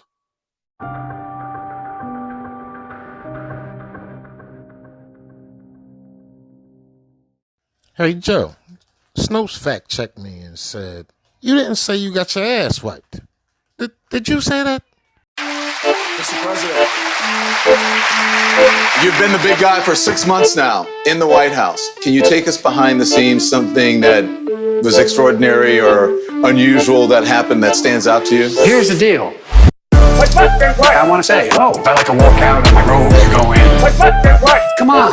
I like to walk out on my road to go in. You think I'm joking? I'm not, you know what I mean? I like to walk out on my road to go in. What do you think, huh? I like to walk out on my road to go in. If your kid wanted to find out whether or not there's a man on the moon or whatever, something, or whether those aliens are here or not, and you can walk out and say, I just don't like the way that guy wears his top. It's like telling your kid, I tell you what, you're 4 years old when you see a red light cross the street. I grew up in a neighborhood where you became a cop, a firefighter, or a priest. I wasn't qualified for any one of them. So here I am. And by the way, one of the things I've gotten able to get done, let me finish the question. The answer. I want to say, I like to walk out on my road to go in. Come on. I like to walk out on my road to go in. You think I'm joking? I'm not, you know what I mean? I like to walk out on my road to go in. What do you think, huh? I like to walk out on my road to go in. I mean, QAnon. The idea that the Democrats or the Biden is hiding people and sucking the blood of children, and I don't care if you think I'm Satan reincarnated. The fact is, you may not like me, and that's your right. When I'm sitting across from Putin, he knows who I am. Joe Biden. What's that all about? You're the big man, I think. Whoa! I know who he is. Who? Putin. But again, one last thing. We don't talk enough to you about this, I don't think. Here's the deal. I want to say, I like to walk out on my road to go in. Come on. I like to walk out on my road to go in. You think I'm joking? I'm not, you know what I mean? I like to walk out on my road to go in. What do you think, huh? I like to walk out on my road to go in.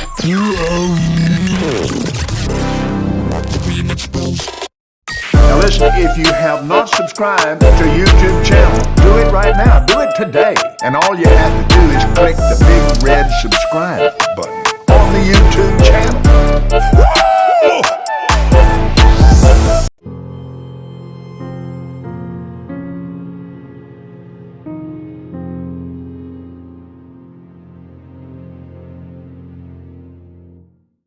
Yeah, we back.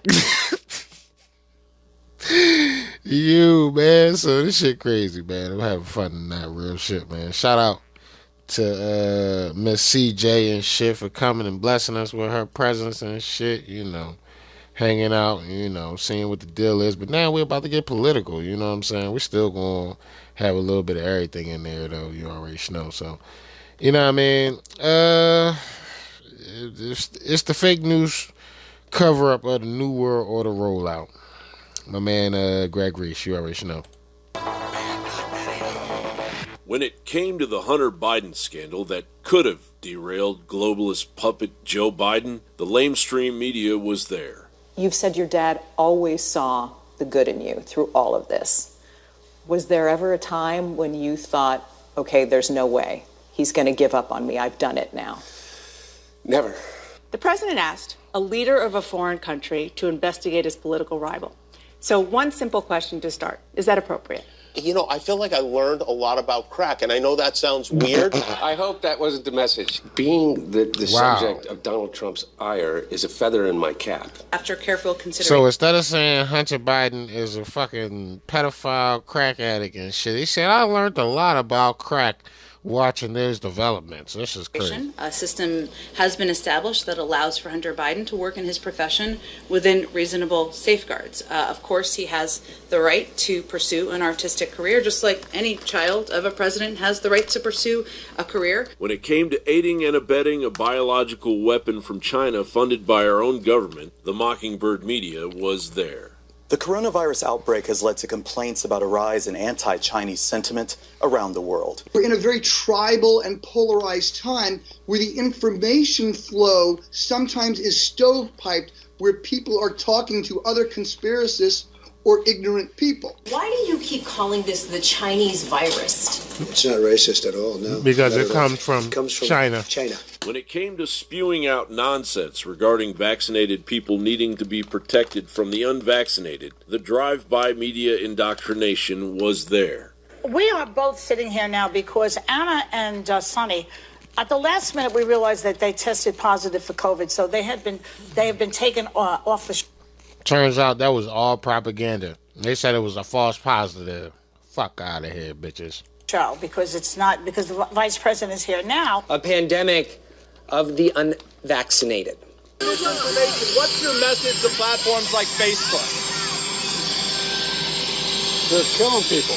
Those who peddle and promote these dangerous lies are harming the very people who are most at risk. And here's the latest data that confirms that we're still in a pandemic of the unvaccinated. This is becoming a pandemic of the unvaccinated. And when it comes to all opposition to the New World Order narrative of the planks of the communistic technocratic Great Reset, mainstream media implantation was there. George Soros is this democratic financier who has reemerged in the last couple of years, pumping in some $40 million into campaigns this decade. For that, he's drawn a lot of the ire of conservatives. The Soros-occupied State Department. The Democrats, George Soros. George Soros. He's also a philanthropist and born in Hungary, a naturalized U.S. citizen, well respected by many in the country. The theories are as numerous as they are nonsensical. There's your 5G policy.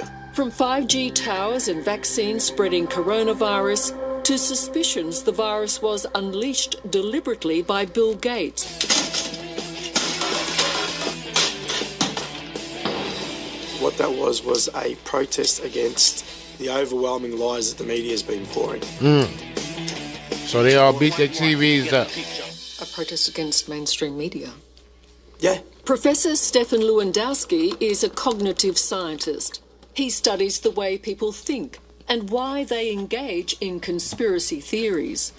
Conspiracy theories become very attractive because they're offering psychological comfort.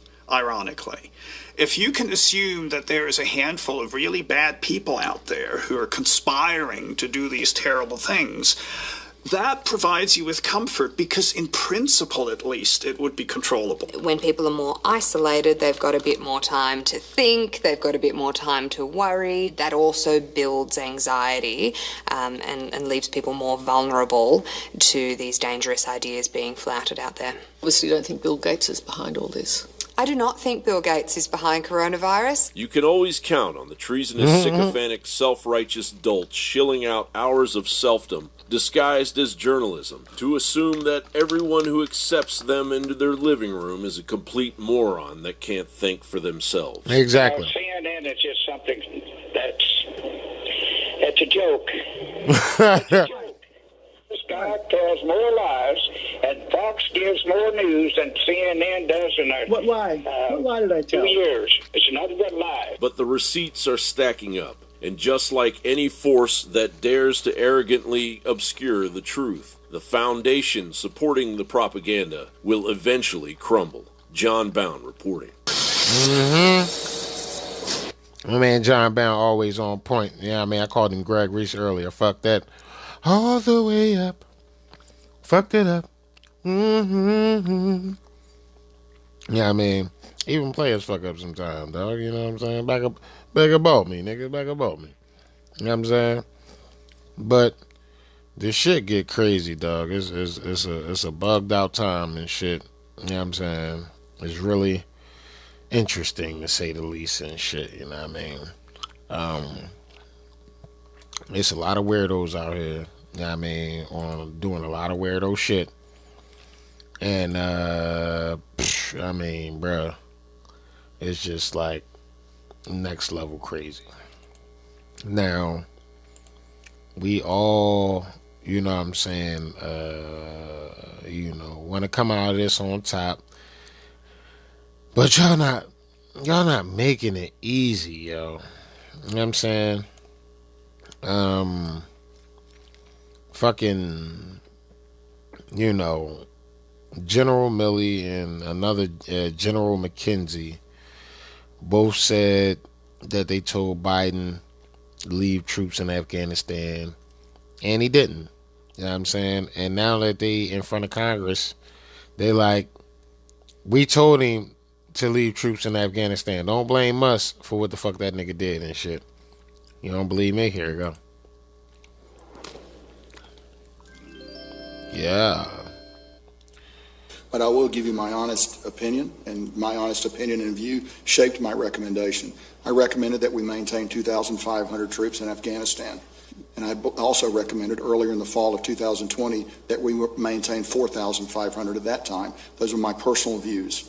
I also have a view that the withdrawal of those forces would lead inevitably to the collapse of the Afghan military forces and eventually the Afghan government. Yes, I understand that. And General Milley, I assume you agree with that in terms of the recommendation of 2,500? What I said in my opening statement and the memoranda that I wrote back in the fall of 2020 remained consistent, and I do agree with that. This committee is unsure as to whether or not General Miller's recommendation ever got to the president. Obviously, there are conversations with the president, but I would like to ask, even though General McKenzie, I think you've all made this statement, did you talk to the president about General Miller's recommendation? Sir, I was present when that discussion occurred, and I'm confident that the president heard all the recommendations and listened to them very thoughtfully. Oh, did he? No, no one said that to me that I can recall. They're really Hold on, showing what? themselves. No, no one said that to me that I can recall. Hold on, They're really wait a showing minute. No, no one said that to me that I can recall. But he really said, Obviously, there are conversations with the president, but I would like to ask, even though General McKenzie, I think you've all made this statement, did you talk to the president about General Miller's recommendation? Sir, I was present when that discussion occurred, and I'm confident that the president heard all the recommendations and listened to them very thoughtfully. No, no one said that to me that I can recall. so nobody said that to Joe. Wow. This is one of the worst stories of our time. Tucker Carlson, let's do it. Yeah. Well, good evening and welcome to Tucker Carlson Tonight. If you tuned in to see the hearing in the Senate Armed Services Committee today, and if you didn't, you missed out, but if you did, you may have been a little surprised to see Mark Milley sitting there. You remember Milley? He's the fleshy, hood-eyed man who's the chairman of the Joint Chiefs of Staff. He is also a national disgrace. He's a living insult to the military he oversees. That's not invective. It's not an insult. It's objectively true. And yet somehow, despite the overwhelming evidence that Mark Milley is dishonest, incompetent, partisan, dishonorable, Mark Milley still has a highly prominent job. That's the amazing thing. And not only is Mark Milley still employed at the very highest level, he is still lying, and doing so with his characteristic relish and enthusiasm. Today, for example, with an entirely straight face, Mark Milley delivered an impassioned lecture about the importance of civilian control of the military. Quote, "This country doesn't want generals figuring out what orders we're going to accept or do or not. That's not our job." Oh, really? Is that so, Mark Milley? Isn't this the same Mark Milley who once illegally seized personal control of our country's nuclear arsenal? And then when that wasn't sufficient, promised to tip off the government of China about future American military operations. And did all of this because he didn't like his boss, who, unlike him, was, yes, a civilian, elected by voters. Yep, that's the very same Mark Milley, the one lecturing you today about civilian control of the military. It was all pretty amusing in a dark way, but it did make you wonder, what is this about? Why is Mark Milley saying something so obviously preposterous? It's got to be helping him in some way. And indeed, it was helping him. What you watched in the Senate hearing today was pure blame shifting. Joe Biden's foreign policy is a legitimate disaster. Nobody disputes that. But Mark Milley wants you to know that none of it is his fault. Secretary of Defense Lloyd Austin wants you to know that too. So does the head of Central Command, General McKenzie. All three of them want to make it crystal clear that the senile guy in the White House did this. It's his fault, not theirs. It was Joe Biden, they told us today, who forced American troops to leave Afghanistan before we evacuated all American citizens. And because the Pentagon reflexively, in every case, follows every order to the letter from the sitting president, they had no choice but to obey these crazy decisions. Watch them explain. General Milley, it's your testimony that you recommended 2,500 troops approximately stay in Afghanistan? Yes, my assessment was back in the fall of 20, and it remained consistent throughout. We should keep a steady state of 2,500, and it could bounce up to 3,500, maybe something like that. General McKenzie, do you share that assessment? Senator, I do share that assessment. President Biden last month in an interview with George Stephanopoulos said that no military leader advised him to leave a small troop presence in Afghanistan. Did these officer and General Miller's recommendations get to the president personally? Their input was received by the president and considered by the president for sure. In terms of what they specifically recommended, Senator, as they just said, they're not going to provide what they recommended in confidence. Are you following this? Wheels officially coming off. This shit is crazy. These balls these guys are. We told Joe Biden to keep 2,500 troops in the country. We demanded it. On the other hand, because we are bound by the ancient and sacred rules of confidentiality, we can't really tell you what we told the president because that would be wrong. These people so thoroughly deserve each other. Mm-hmm. It is wonderful to see them rat one another out, which is exactly what they proceeded to do for the entirety of today's hearings. Watch General McKenzie explain that despite the fact that he personally oversaw the disaster in Afghanistan, actually, he had nothing to do with it. It was all demented grandpa pulling the strings from the White House. They fucking threw Joe under the fucking bus. So for anybody that voted for Joe that's listening right now and shit, thanks a lot. Y'all fucked up.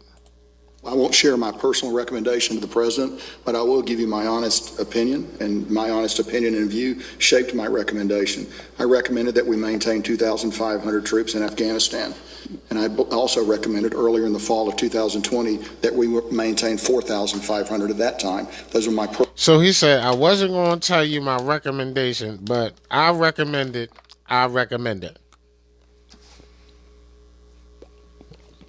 Maybe I'm high. Personal views. I also have a view that the withdrawal of those forces would lead inevitably to the collapse of the Afghan military forces and eventually the Afghan government. What a dirtball that guy is. Did you just hear that? I can't share my recommendation, quote, but here was my recommendation. Yo, facts. Take those medals off. You don't deserve them. Until today, the generals and their many allies in government have been undermining Biden indirectly. And far be it for us to defend Joe Biden, who deserves no defense, but it is a defense of the American system, which works well when civilians control the military.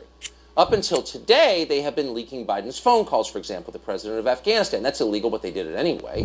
They've been giving nasty background quotes to their stenographers at NBC News about what a dope Biden is. All true, but still, they're not allowed to do that. But today was different. Today's performance took place in public. It was on the record and it was under oath. And in that performance, they directly contradicted the commander-in-chief. As a reminder, here's what Joe Biden was saying just a few weeks ago on ABC.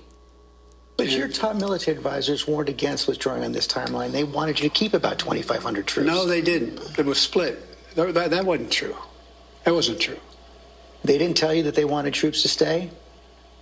No, not in terms of whether we were going to get out in a time frame, all troops.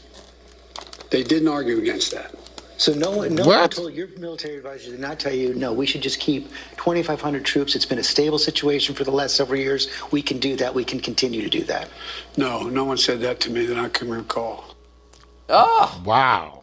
It's not a defense of any of them. They're all so awful and so undeserving of leading this great country. They should not be in charge of this country. It's too good a country. At all. Like, so here you have the generals idiots. claiming they told Biden the Afghan withdrawal would be a total disaster. Biden, just in the tape you saw, says they did not tell him that. The question is, who's lying? Someone's lying. Joe Biden doesn't know who's lying. He can't remember anything. He's exactly. no for lunch. Here's And what we know for he sure, can't though, recall. and this is the point of today's hearings, and it's the point that matters going forward.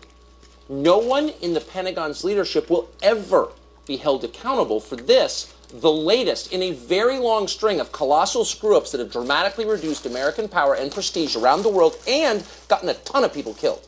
For sure. No one. This is unbelievable.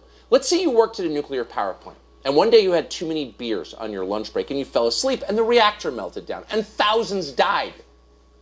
And then you got a massive raise. That's pretty much what's happening here. The House of Representatives just passed a $776 billion defense budget. How big is that? Well, it's fully $24 billion more than even the White House requested. In other words, Congress just threw a little extra for a job well done, a bonus for the generals who left $80 billion worth of American military equipment for the Taliban to use. Good work, guys. So it's official now. No one will ever be punished for any of it. Not for abandoning Bagram Air Base. That was idiotic. Everyone knew it. They did it anyway. Not for leaving American citizens behind as they fled. That was leaving worse. Our troops exposed to the attack that killed 13 young American servicemen. Not for the drone strike that blew up children, the one they lied about for weeks.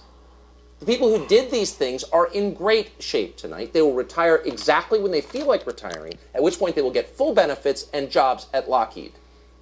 That's how our system now works. It's very, very frustrating. Not because recrimination is good, but because in order to function, a system has to be accountable. And as of tonight, there's only one man in the entire U.S. government who is being punished for the failure, the catastrophic failure in Afghanistan. Just one man. His name is Stu Scheller. He is Lieutenant Colonel in the United States Marine Corps. He is an honorable and honest man. He is also blameless. Scheller had no role in any of these decisions. I got his parents What was his coming up. crime? His crime was criticizing those decisions. In August, he posted this video on the internet. If an 05 battalion commander has the simplest live fire incident EO complaint, boom, fired. But we have a Secretary of Defense that testified to Congress in May that the Afghan National Security Force could withstand the Taliban advance. We have chairmen of Joint Chief, who the Commandant is a member of that, who's supposed to advise on military policy. We have a Marine combatant commander. All of these people are supposed to advise, and I'm not saying we've got to be in Afghanistan forever, but I am saying, did any of you throw your rank on the table and say, hey, it's a bad idea to evacuate Bagram Airfield, the strategic air base, before we evacuate everyone?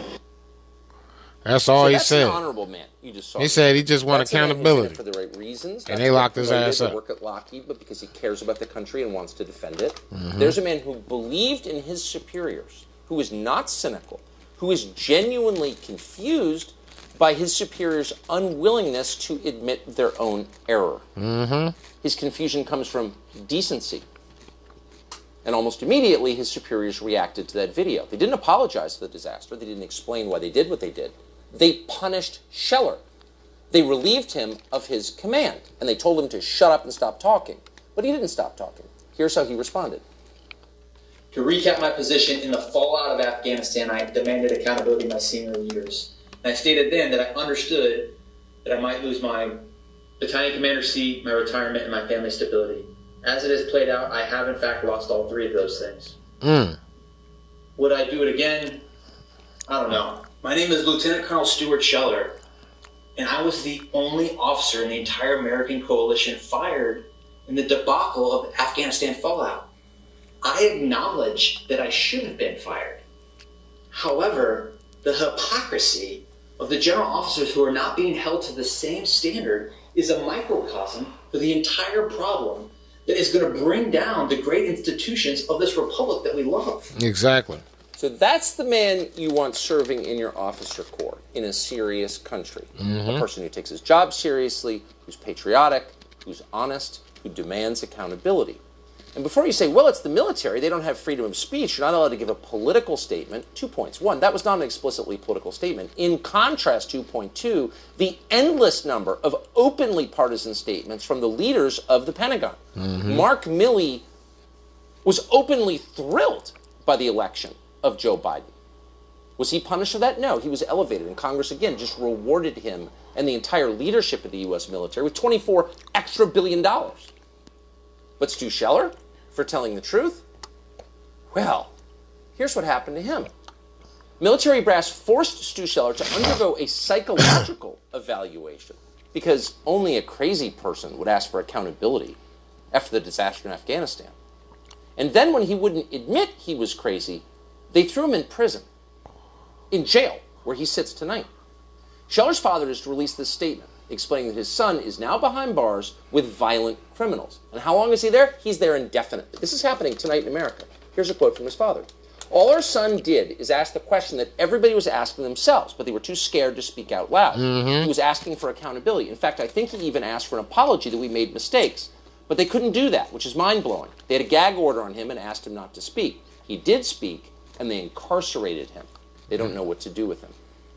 It's one of the worst stories of our time, and there are a lot of bad stories right now. Hey, Sean Han. But that's not even it. Here go the parents of that same man.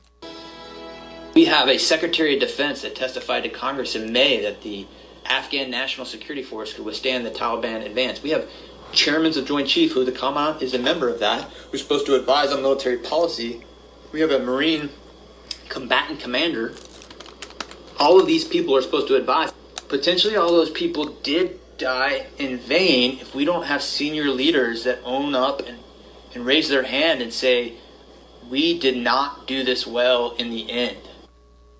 Well, that man, Marine Corps Lieutenant Colonel Stuart Scheller, is now sitting in the brig, and he faces a potential court-martial for calling out the sheer ineptitude of this military decision-making. Now, while he's in jail, the craven leaders he called out peddled excuses for their failures in Afghanistan on the Hill today. I recommended that we maintain 2,500 troops in Afghanistan. I also have a view that the withdrawal of those forces would lead inevitably to the collapse of the Afghan military forces. Yes, my assessment was back in the fall of 20, and it remained consistent throughout, that we should keep a steady state of 2,500, and it could bounce up to 3,500 or something like that. So they all jumping ship on Joe's been hiding. I agree with what the young man was saying. Joining me exclusively are Lieutenant Colonel Scheller's parents, Kathy and Stu Scheller. Stu, your reaction to your son's imprisonment while our military leaders were, playing the kind of blame-shifting game on Capitol Hill today, essentially saying, no, we would have left troops there. That was our recommendation. Your response? Our son called for accountability. That's it. And throughout the hearing today, I don't feel like they accepted accountability. So I'm extremely disappointed.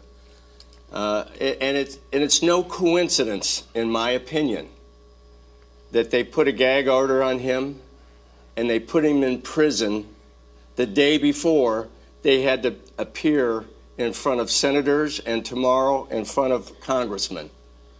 I think that is fairly an act of cowardice. And our son, we're very proud of our son. Our son is a hero.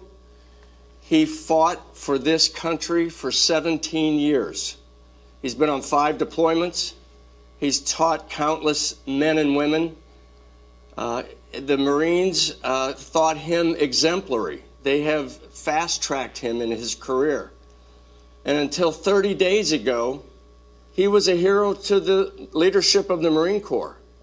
Absolutely. But on I salute him. Salute to you. August 26th, when 13 of our servicemen died at the Kabul airport, something inside of our son snapped. He was angry. What the fuck? And he, in principle, he's a very courageous and principled man. Always has been. But when that happened, he had to go and ask his leaders for accountability. He had many active duty Marines, and there are many veterans out here that he works with suicide prevention that were asking, was it all worth it? And he called for accountability, and within 12 hours, they removed him of his position. And after that, it's been downhill from there. Wow. Kathy, your son's in military prison tonight.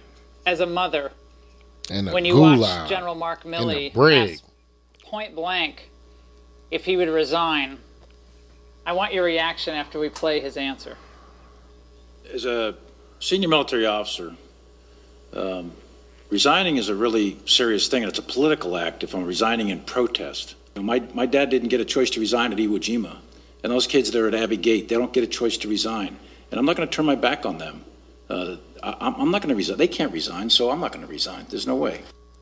You should resign. Kathy, he said resigning You're would a piece be of turning shit. his back on the troops. He's a piece of shit. My thoughts are, our son said to him, if you thought this was a bad idea, were you willing to take your rank and put it down and say, I will not put our men and women in peril? He should have dropped that rank. He should have resigned and said, I will not do this to our service members. But he didn't do that, did he? And let me explain to you why the accountability is so important. During our war, the last 20 years, we have lost around 7,000 troops.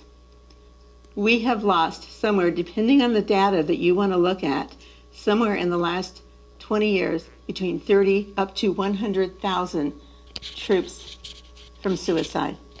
Damn. They need that accountability. They need to know that what they did mattered. And it wasn't in vain. So many lives can be saved on the backside by being held accountable. And I say take that rank and put it down and stand up for your other servicemen members. Stand up for my son. Stand up for Stu. Stand up for America. Stuart, basically, go ahead. Basically, they left hundreds of Americans in Afghanistan. Well, they're leaving our son tonight in prison. And that's not okay with us. And I challenge the American people, is that okay with you? No.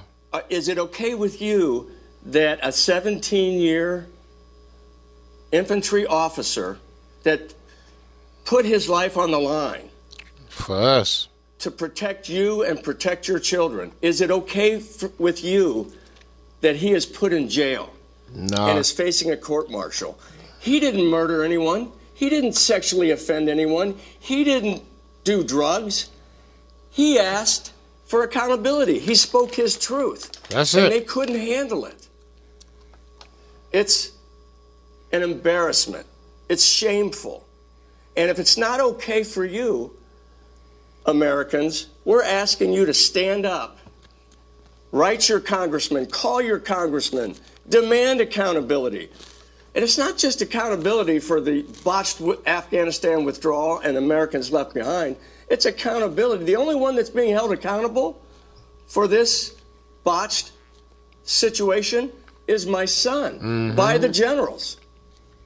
Senator Cotton Tom Cotton today asked. Yeah, I want to play this, actually. I know. You took the words out of my mouth. Senator Cotton asked Defense Secretary Austin about your son's confinement today. Watch. Marine Colonel Stuart Scheller posted a very critical video on social media last month, and he was relieved of his command for that posting. Media reports today indicate that he is being held in pretrial confinement. Why is that? I don't have any specifics of what caused him to be held in pretrial confinement, and I would certainly ask the Marines to provide that insight. Kathy, he was about to say, I would defer. Pentagon chief. This young man is in jail, in military jail. Are you surprised that Austin seems to have no idea what's going on, or pretends he has no idea what's going on? I could not believe those words came out of his mouth. And if he doesn't know what's going on, shame on him. Shame on him if he is totally unaware. A lot of other people are aware, Mm-hmm. but we are not going to let them take their dirty little secret and hide it away and put our son, so he can't speak, put a gag order on him, take him away from his freedom of speech so that they can hide their little secret. Oh, I don't know, huh? No, not. Yeah, she's funny. Well, Stuart, Joe Biden campaigned When they as a removed- president who was going to bring accountability and transparency to government. That was a big part of the pitch. Also, restoring dignity to our national conversation, bringing us all together as a country. That was a big part of his campaign against President Trump to win this election. And he's commander in chief now. And the counter argument to this, to play devil's advocate, is your son violated military code by going public with criticism of his commanders, according to the technical military law that exists on the books. And your reaction? I get that Lieutenant Colonel Scheller caused problems for the Marine Corps and the military by breaking the chain of command. And he knows it. And it will be talked about for decades in the future. It actually will. What Stewart has done with social what media, should be done. etc. It's a problem for the Marine Corps. Mm-hmm. But while Stewart broke the chain of the command, I contend General McKenzie, General Milley, Secretary Austin, they have broken the chain of trust and confidence of the American people. And for that, they should be embarrassed. They should drop their rank. They should drop their rank and they should resign for that. Because today's hearings show But that they're they not aren't going going to to accept resign. accountability for the mistakes they made. They wanted to blame everybody else, the Afghan government, the Afghan military, the weather, whoever. For getting off. But I'm telling you, they should resign because Well, shouldn't they be it's fired? past their time. I mean, be honest. Resign. Well, shouldn't they be fired? I got to tell you, you and I both know Joe Biden isn't going to fire him. So Absolutely. I'd like to just bring this back to my son. We have to get word out to the American people as to what's going on for him. He needs our help. His family needs our help. And we're asking the American people to write their congressman and say if it's not all right with them, then we need you to say we want them to resign. We want Stuart Scheller released. We would like him to have his pension reinstated, his hard-earned pension. We would like him to have his medical benefits that he is going to need after the deployments that he has endured. But if they won't do that, at least release him and let him out of the Marines. He has asked for that. And that's what we're asking for. And we're asking for people to support his family by going to pipehittersfoundation.org. There is a donate button up on the top, and you can hit who do we donate for, and you can find our son, Lieutenant Colonel Stuart Scheller, on there. His family desperately needs funding for No, this is to live. Legal fees. This is We have been- outrageous. This is the legal fees. We're gonna work on that. Okay, this is ridiculous. This is a travesty. What is happening to your son? Beyond travesty. We would like to think this will be over in days or weeks, but we have been, our expectations have been leveled by Stewart's legal team that the Marines could drag this out for years. Their objective would be, and by the way, pre-trial confinement is a nice, comfortable word. Why? He's in Is he a prison. flight risk? Is your son a flight risk? Absolutely No, not. he loves his country. He loves America. He loves the Marine Corps. So your He's theory here is they don't want him to talk. They're worried about what else he might Correct. say. That's why. They don't want him to talk, and they have not even brought charges on him, and they are holding him in solitary confinement. It sounds That's like not what they okay. did to some, And if that's some of not those- okay with, Yeah, that's It's well. wrong. They did well. They seem to like solitary confinement lately. You know, all the human rights, civil rights folks used to say solitary confinement was cruel and unusual punishment, but they love using it as punishment against people they think are political opponents. And fucking serving their country to the fucking utmost and shit. Now that should be a problem for you. I know it's a problem for me, but who knows who it isn't a problem for and shit, but you already know. I digress and shit. Dan Crenshaw exposes what the spending bill actually is. You know what I'm saying? What it really boils down to. Let's do it. Meanwhile, to this, Democrats are trying to steamroll Joe Biden's $3.5 trillion socialist wish list through the House and the Senate all this week. And they're trying to sell it as a plan for the future with things that really matter. Get a pen. Like $3 billion towards tree equity and $15 million for senior citizens with gender identity issues. Now, I spoke to South Carolina Senators Tim Scott and Lindsey Graham yesterday, and they raised some flags as to the direction of the bill. Listen. Bringing in, ushering in socialism in a way that's going to be hard to unwrap. It's hard to unscramble an egg, and what they're doing with this $3.5 trillion package, the content rushes us towards socialism. This is the biggest threat to the way our government works and the biggest step towards socialism in my lifetime. Well, but the real obstacle is Pelosi is facing may be from her own party. The Democrats, who are skeptical of the plan, they have some moderates and those way to the left. So Pelosi decided to take it to the media over the weekend to voice her concerns. This will be paid for. So when some say, oh, well, what about inflation? It will be paid for.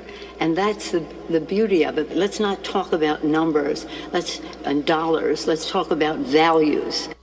Okay, I'm sorry we don't value caught up in the trillions.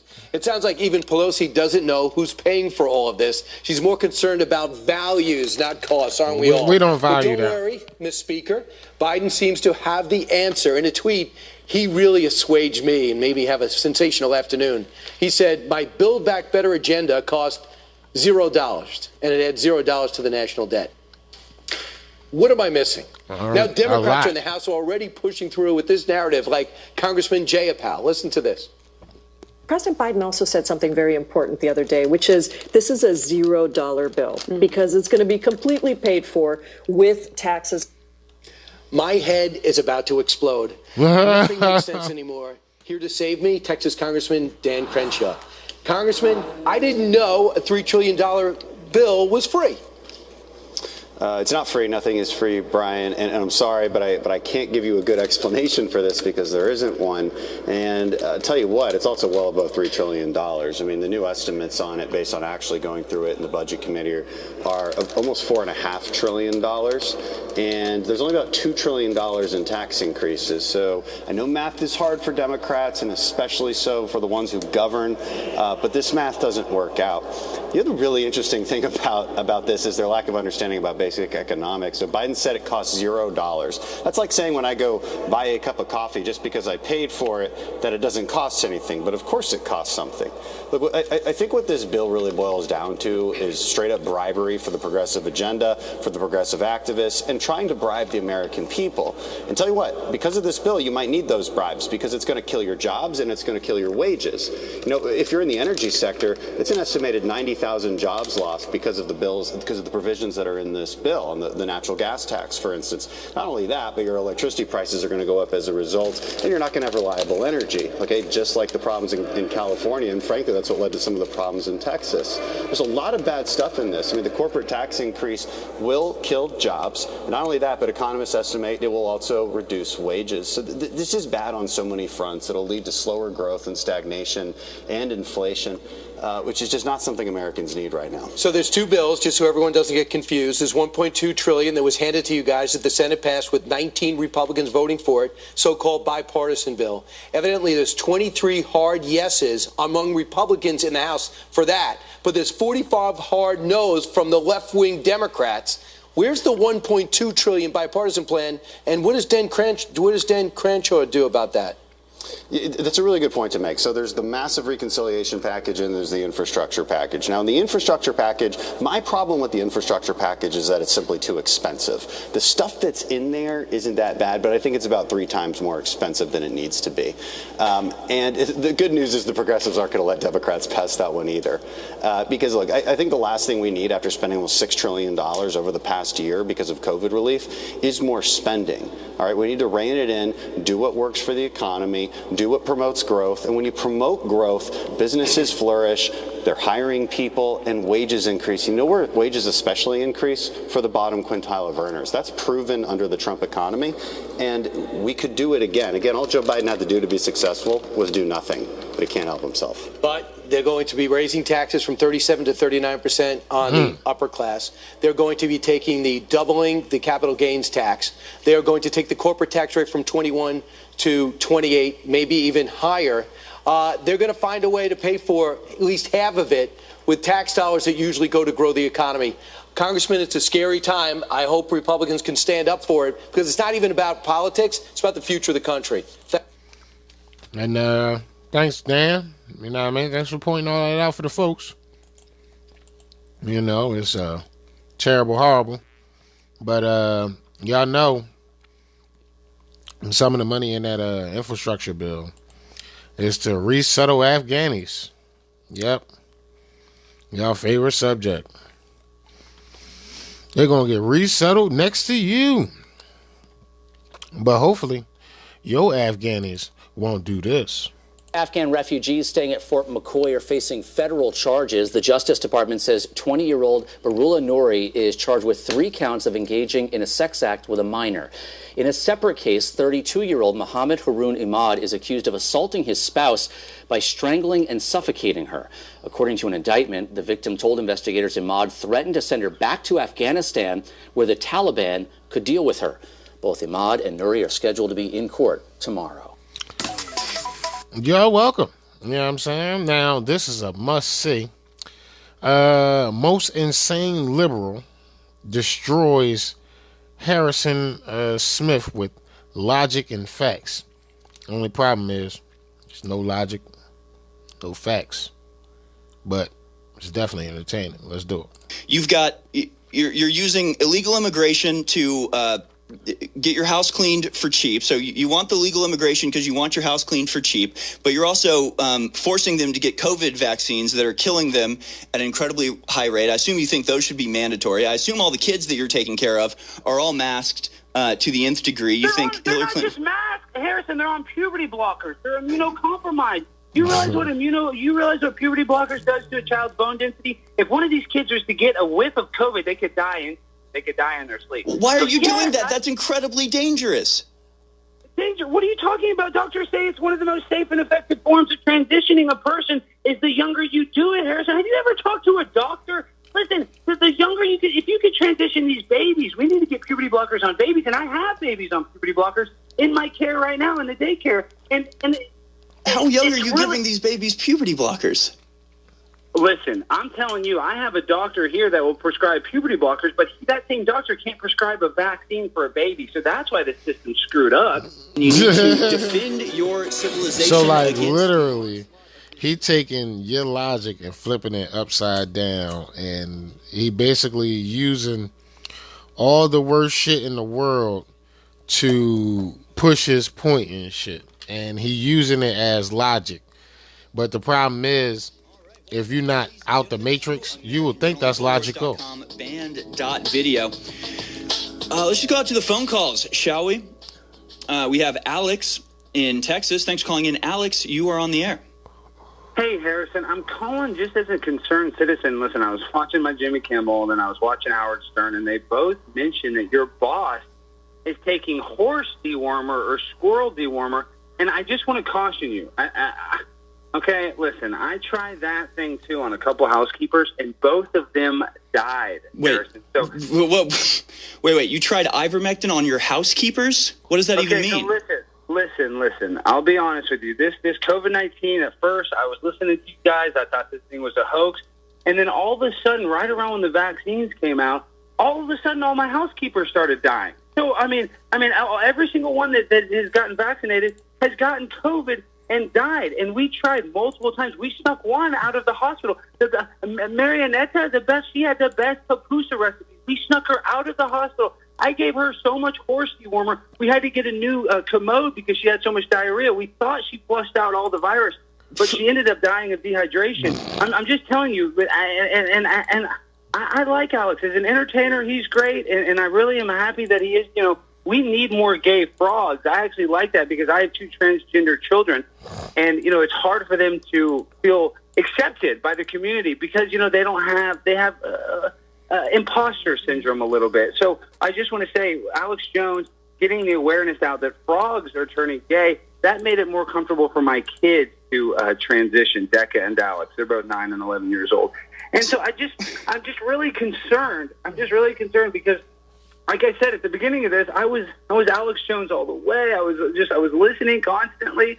I was banned out video. I was all on it. But then, right as the housekeepers, I'm telling you, I've lost 11 housekeepers, and this is the problem. Now the service, they're sending people. Okay, all right, hold on, Alex. Hold on for 1 second here. You're saying a lot of stuff here. I want to clarify. So, you trusted Alex Jones until you saw Howard Stern and Jimmy Kimmel making fun of him for saying that he did horse dewormer medicine and then to test it. You tried it out on your multiple housekeepers. Like, I mean, how many do you have left? 9 or 11 have died? Well, we used a service, but let me tell you about the housekeeping service. At first, they were sending people from Guatemala, from Chile. It was great. The pupusa recipe is delicious. Now they're sending all these Haitians. And I'll be honest, my grandfather is in the diamond business. Haitians are great diamond miners, but they're terrible at domestic chores. I mean, I'm just saying, and I love Haiti. I love Hillary. I love what she did in Haiti. She really brought that country back, and she helped a lot of children meet a lot of good, influential men. Pedophiles. So, listen, I love Haiti. I'm all about hiring Haitians. But my baseboards, Harrison, are disgusting. They're filthy. Look, I picked up. I don't think. I got to be honest. I don't think you've ever been an Alex Jones fan. You sound like a diehard globalist to me. Well, no. I mean, listen. I was all Alex Jones until these housekeepers started. I thought this whole thing was a hoax until these housekeepers started dying. And I'm telling you, I've lost literally 11 people to this COVID-19, all vaccinated. Every single one. One of the housekeepers, we got them vaccinated. We got them 6 boosters, and they still died. So I mean, this COVID is a hoax thing. It's not a hoax. It's real. I got the funeral bills. Well, but if they were all vaccinated, then I mean, wouldn't that mean that the vaccine doesn't work? If 11 of your housekeepers have died from COVID despite being fully vaccinated, some up to 6 times. Listen, Howard Stern clearly said that they're safe and effective. Leanna Wen, I saw her on CNN. I mean, the problem is not enough people are vaccinated. Listen, my housekeepers are fully vaccinated, but it's because we don't have vaccines for babies. If we can get vaccines in the arms, I believe that all my housekeepers are dealing with babies. They deal with a lot. I have a lot of children around. A good friend of mine is James Alafontes. We deal with a lot of children. I run a daycare too. That's what I'm in the daycare business. I'm with children constantly, and that's what I'm saying. All these unvaccinated babies they're the ones that are making my housekeepers sick. So we really got to get Pfizer and Moderna and get this emergency use authorization is not enough. All right, hold on. You've got transgender children. You've got more kids than I guess you know what to do with. You think the Clinton Foundation's work in Haiti was a great thing because it what'd you say? It helped a lot of young women meet a lot of great men. It helped a lot.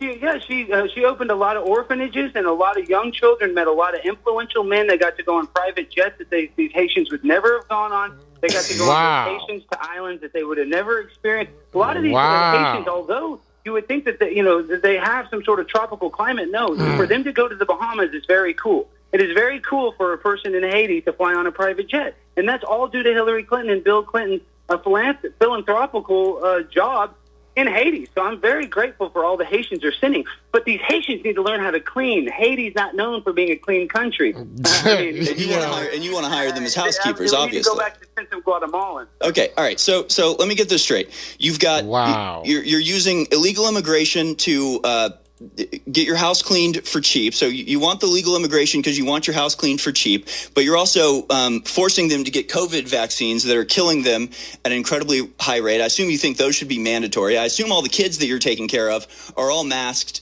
to the nth degree. You think Hillary Clinton? They're not just masked, Harrison. They're on puberty blockers. They're immunocompromised. You realize what puberty blockers does to a child's bone density? If one of these kids was to get a whiff of COVID, they could die in their sleep. Why are you doing that? That's incredibly dangerous.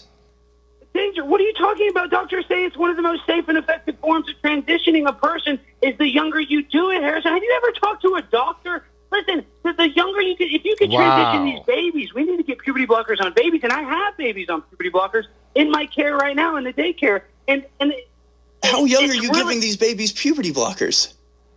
Listen, I'm telling you, I have a doctor here that will prescribe puberty blockers, but that same doctor can't prescribe a vaccine for a baby, so that's why the system's screwed up. It's much easier to get an infant on puberty blockers than it is to get an infant vaccinated for COVID-19. So that just shows you how screwed up of a medical health care system we currently have. Yeah, something is screwed up here. Something is severely screwed up in this conversation, I think. I don't think you've ever been an Alex Jones fan. I think you're a globalist through and through. I think you what's your opinion on abortion? What's that? So it's the number one and most effective form of birth control, and I actually enjoy abortions, and that's really what Enjoy abortions. 100%. Listen, let me tell you something. The right for a woman to kill that clump of cells, if that's hers. If she wants to throw that clump of cells in the trash, she can. If she wants to cut her fingernails off, she can clip her fingernails. Why are people tripping out? I mean, New York has got it right. They can do abortion up to 6 hours after birth. And that's good because then we can develop vaccines. If we have the whole fetus, people don't realize, if you don't have the whole fetus, you can't develop a vaccine as well. So we need more fetuses. So we need more abortions for our vaccines. Like, that's the only way we're going to get out of this COVID-19 is if we can get more fetuses that we can test more vaccines on so that we can have a better formula. So I'm not going to continue to lose housekeeping. Right, because you don't want to lose your housekeeping. You don't want to lose the illegal immigrants that you're paying slave wages to take care of your mansion. That's what you're saying. Well, technically, they're getting asylum. So you keep on saying illegal. I don't want the IRS coming. No, they're legal. And Joe Biden's doing a great job. And I just want to thank Kamala Harris, for what she's doing. At the border. Let me ask you, what do you think the best thing Joe Biden has done in his tenure so far has been? Well, I would say that he raised a good son in Hunter Biden, one of the best artists in the country. I'm actually about to purchase some of his art. And I just want to say, he's a good father first. I mean, Bo, tragically, he lost Bo. But it's a reflection of his character as a man, the son that he raised. Oh, yeah, it's a great reflection. I mean, Hunter Biden is, for all of his bad flaws, he's real. And that's the problem. A lot of these fake people, Donald Trump Jr. with, he's with Gavin Newsom's wife, those guys are fake. At least Hunter is going to take selfies with his crack pipe and own it, and that's the first step in recovery. You think it's a good thing? Okay, you actually see that his selfies with a crack pipe as a positive development. Wow. Yeah, it's called Eat, Pray, Love. It's an Eat, Pray, Love lifestyle, Harrison. You wouldn't understand what that's like. Sometimes when you lose your brother Bo to brain cancer, you need to date his wife, and you need to sleep with his wife because that's part of the Eat, Pray, Love. That's the love part.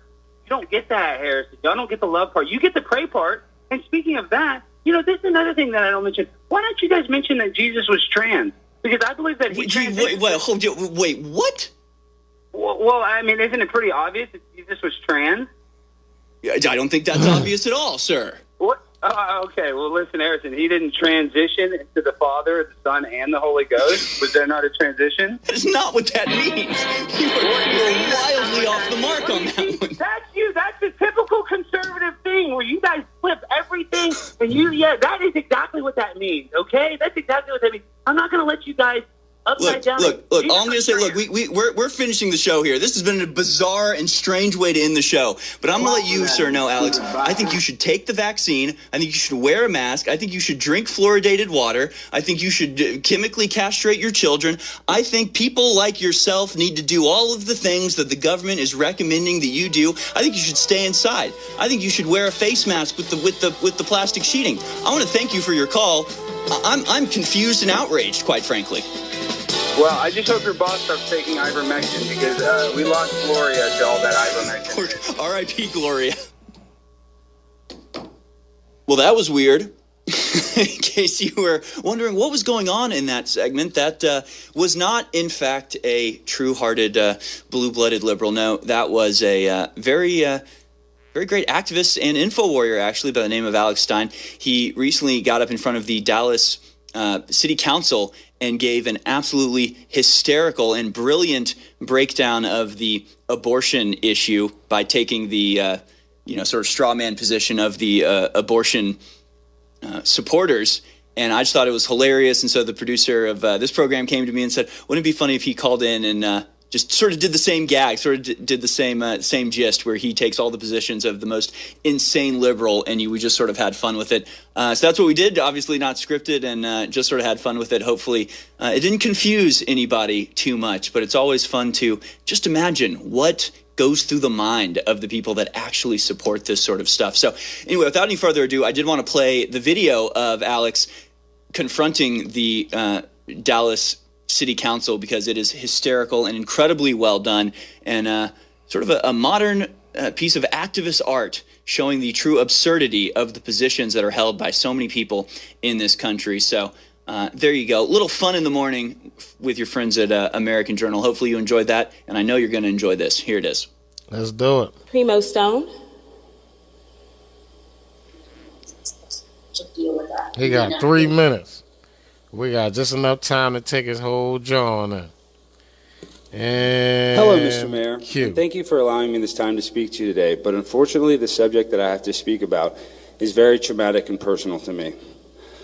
With the new abortion legislation brought forth by the Texas Supreme Court allowing the heartbeat bill and limiting abortions to 6 weeks is incredibly unconstitutional. Bill Gates' father, William Gates Sr., would be so disappointed in his son for letting this bill pass, considering Gates' family involvement in starting Planned Parenthood with Margaret Sanger. Currently, I'm in a situation where I have 3 different birthing people pregnant at the same time, and I would like for all of them to have abortions, but unfortunately with this new heartbeat bill, we're unable to get the usual abortions that we often get. I don't like to use any contraception whatsoever because it hinders my performance, so that's why I depend on abortions as a 100% effective form of birth control. But now that the state is making it almost impossible for birthing people to even get an abortion, I'm going to be forced to change my entire lifestyle. Roe versus Wade made it very clear that abortions are completely legal, and I wish Dallas would take a page out of New York's rule book and approve late-term abortion up to 6 hours after birth, because this would solve a lot of problems for expected parents that don't want to have the financial obligation of raising a child that they didn't plan for with money that they don't have. And although I'm perfectly capable of financially supporting a young child, and I know that I would get crazy amount of likes and comments on my TikTok and Instagram accounts from all the baby photos, and I could post them in Armani and Gucci baby gear, and it's very easy for me to find birthing people that want me to leave my seed inside them, but unfortunately I don't have the time or the ability to change my vacations to Cabo San Lucas in Jamaica, because those are non-refundable flights. And I travel to many other international destinations on a regular basis because my social media influence on Instagram is similar to that of Dan Bilzerian or Chrissy Teigen's.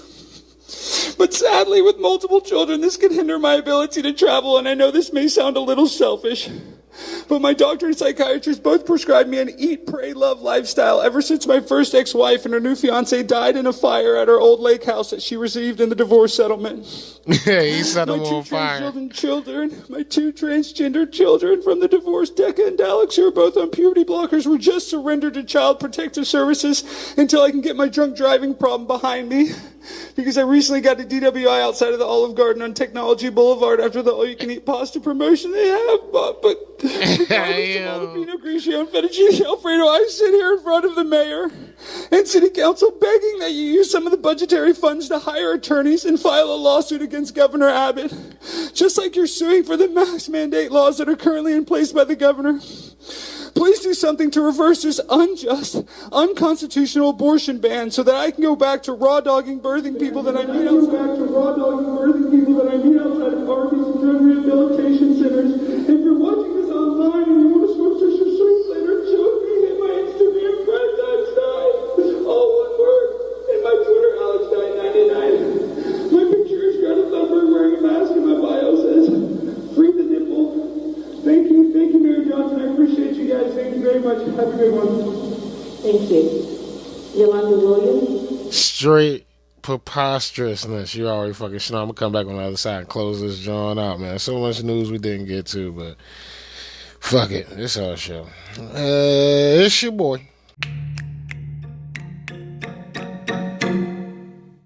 Hey Alex, will you tell these people that ivermectin is Nobel Prize winner for humans? A nice little dose for myself. Apple flavors. Let's get a little bit extra there. Oh my gosh, that is absolutely hideous. Nobel Prize money for humans. I got COVID. Nobel Prize. And they just go, really, Alex? Nobel Prize money for humans. It is what it is. Does the globalists have a plan? They just make jokes and go, oh, Joe Rogan took horse paste. Want to see my ivermectin? This is ivermectin for humans. Yeehaw! See this, Fauci? See this, Bill Gates? I'm gonna kill those prions, you bastard murderers. You think I'm easy to kill? Get hit with a bioweapon, you monster. Nobel Prize money for humans. Do you want to suppress me? You want to kill me, you son of a bitch? You goddamn demon. COVID-19! COVID will get you, take the shot. They don't oppose the beast. They don't oppose the monster. They get on their knees to it and then say, I'll help you get those others to eat me last. Nobel Prize money for humans. I got COVID. Nobel Prize. And they just go, really, Alex? Nobel Prize money for humans. It is what it is. Nobel Prize. Really? You're stupid. I strongly suggest that the rest of the day, you better stay pretty close by the bathroom. You're going to get a supernatural flushing glory to God. It was a massive dump. Wow. And you sit around and laugh at us? Medical doctors gave that to me. It is incredible. It helped my family. It helped me. It helped everybody. That murderer Fauci doesn't want you to know because he wants the planet for himself and he wants you dead. Well, guess what, Fauci? We ain't rolling over and dying so easily, you little murdering maggot. Nobel Prize money for humans. I got COVID. Nobel Prize. And they just go, really, Alex? Nobel Prize money for humans. It is what it is. Nobel Prize. Really? You're stupid. Let's have a cherry on top. Look at this. Watch. See that? Mmm. So it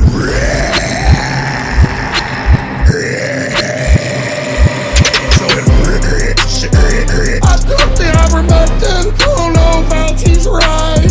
I didn't turn into a horse. I turned into a donkey. Yeehaw! Yeehaw! Nobel Prize money for humans. I got COVID. Nobel Prize. And they just go, really, Alex? Nobel Prize money for humans. It is what it is. Nobel Prize. Really? You're stupid.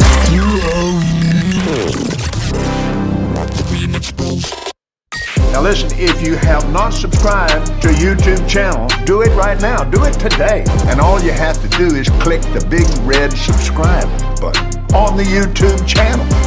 Woo!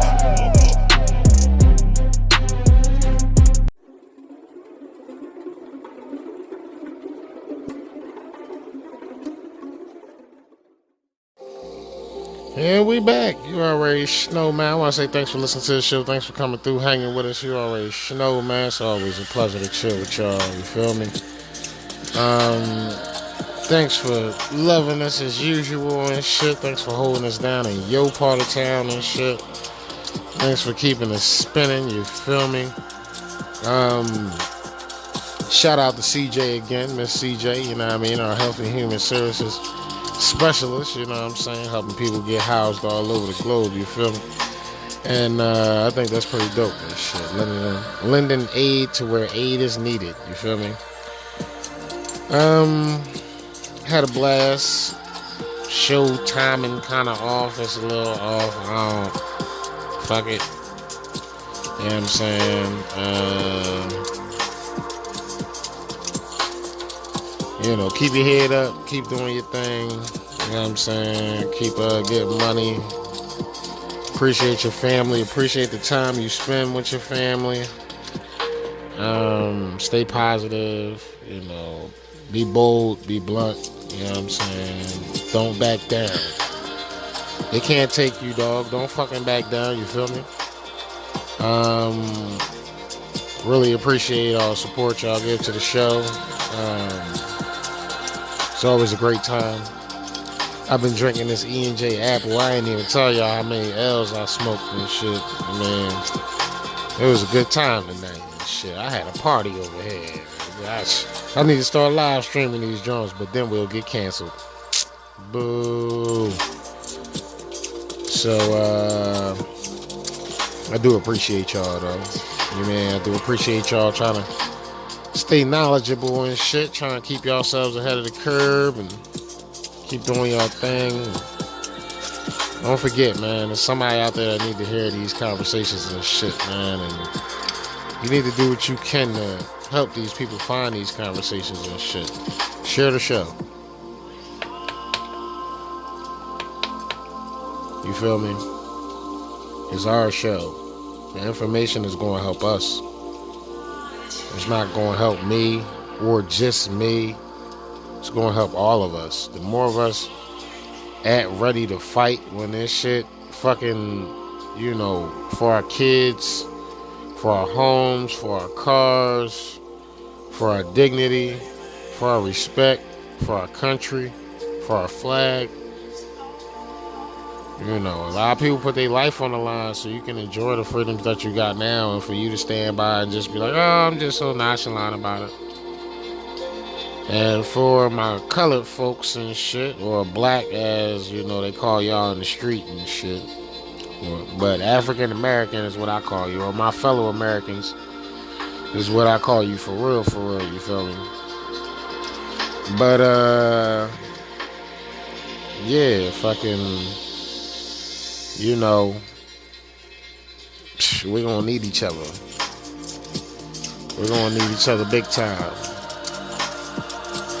We're gonna have to come together when it's time and shit. We're gonna have to link up on the same channels and go on route and shit in the same networks and hold each other down and shit with supplies and shit. You feel me? Shit not gonna be sweet neither. Shit not gonna be sweet. But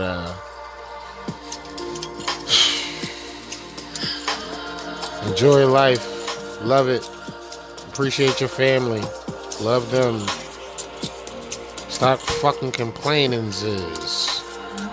Life is too fucking short for you to be fucking complaining, ziz, all the fucking time and shit. You know what I'm saying? Think that we gonna get where we need to go. We're gonna keep America. We're gonna remain the number one. You know what I'm saying? It's like us playing in the championship. We're gonna let these gimp ass niggas beat us, dog, in war, nigga. We're gonna let these gimp ass niggas beat us in war?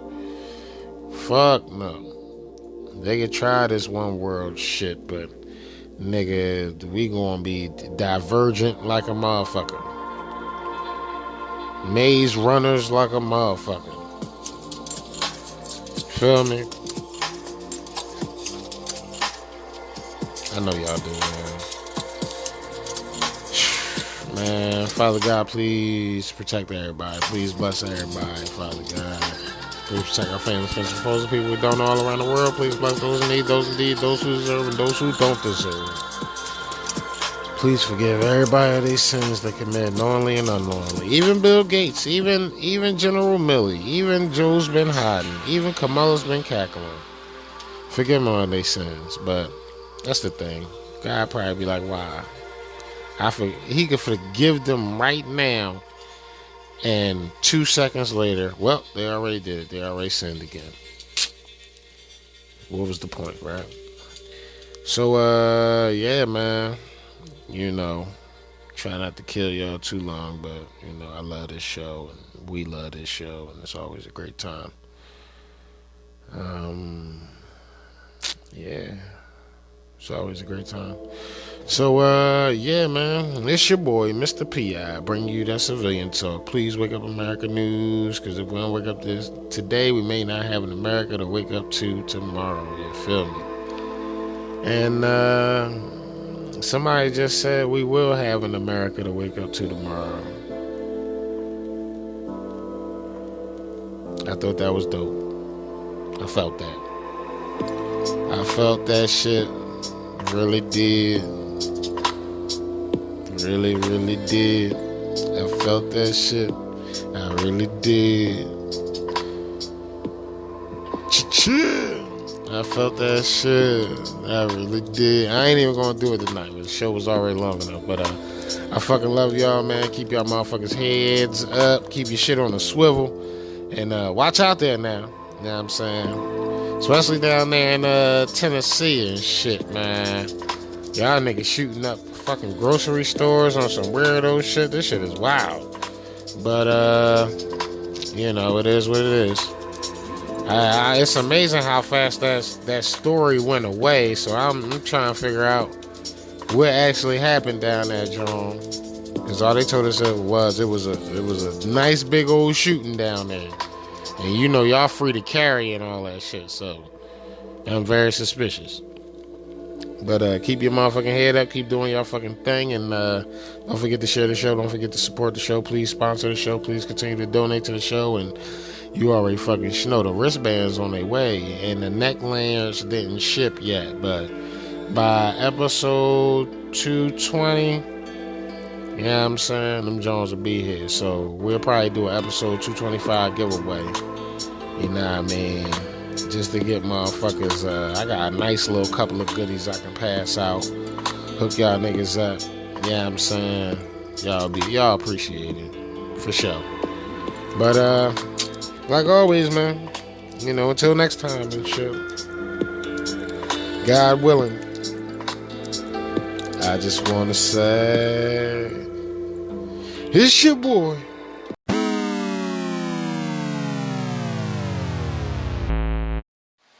Hey, Kamala, I'm coming.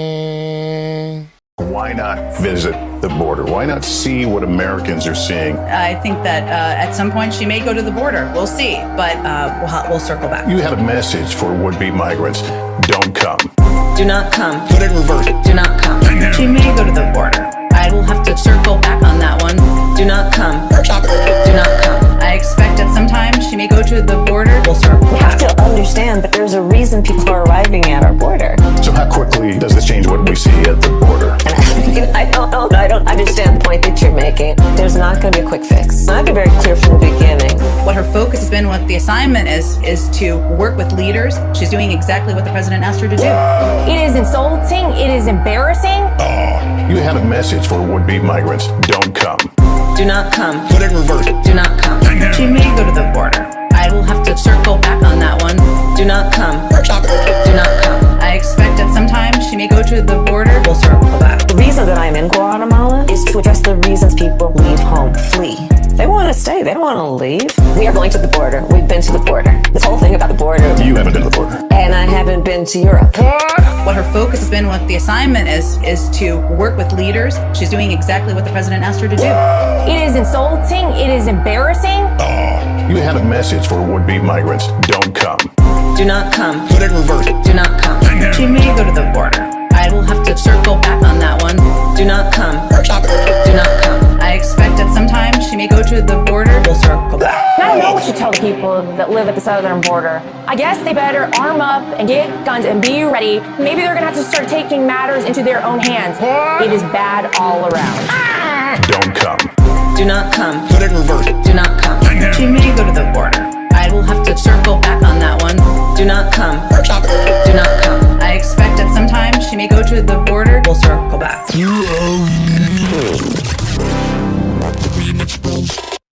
Now listen, if you have not subscribed to YouTube channel, do it right now. Do it today. And all you have to do is click the big red subscribe button. Whoa!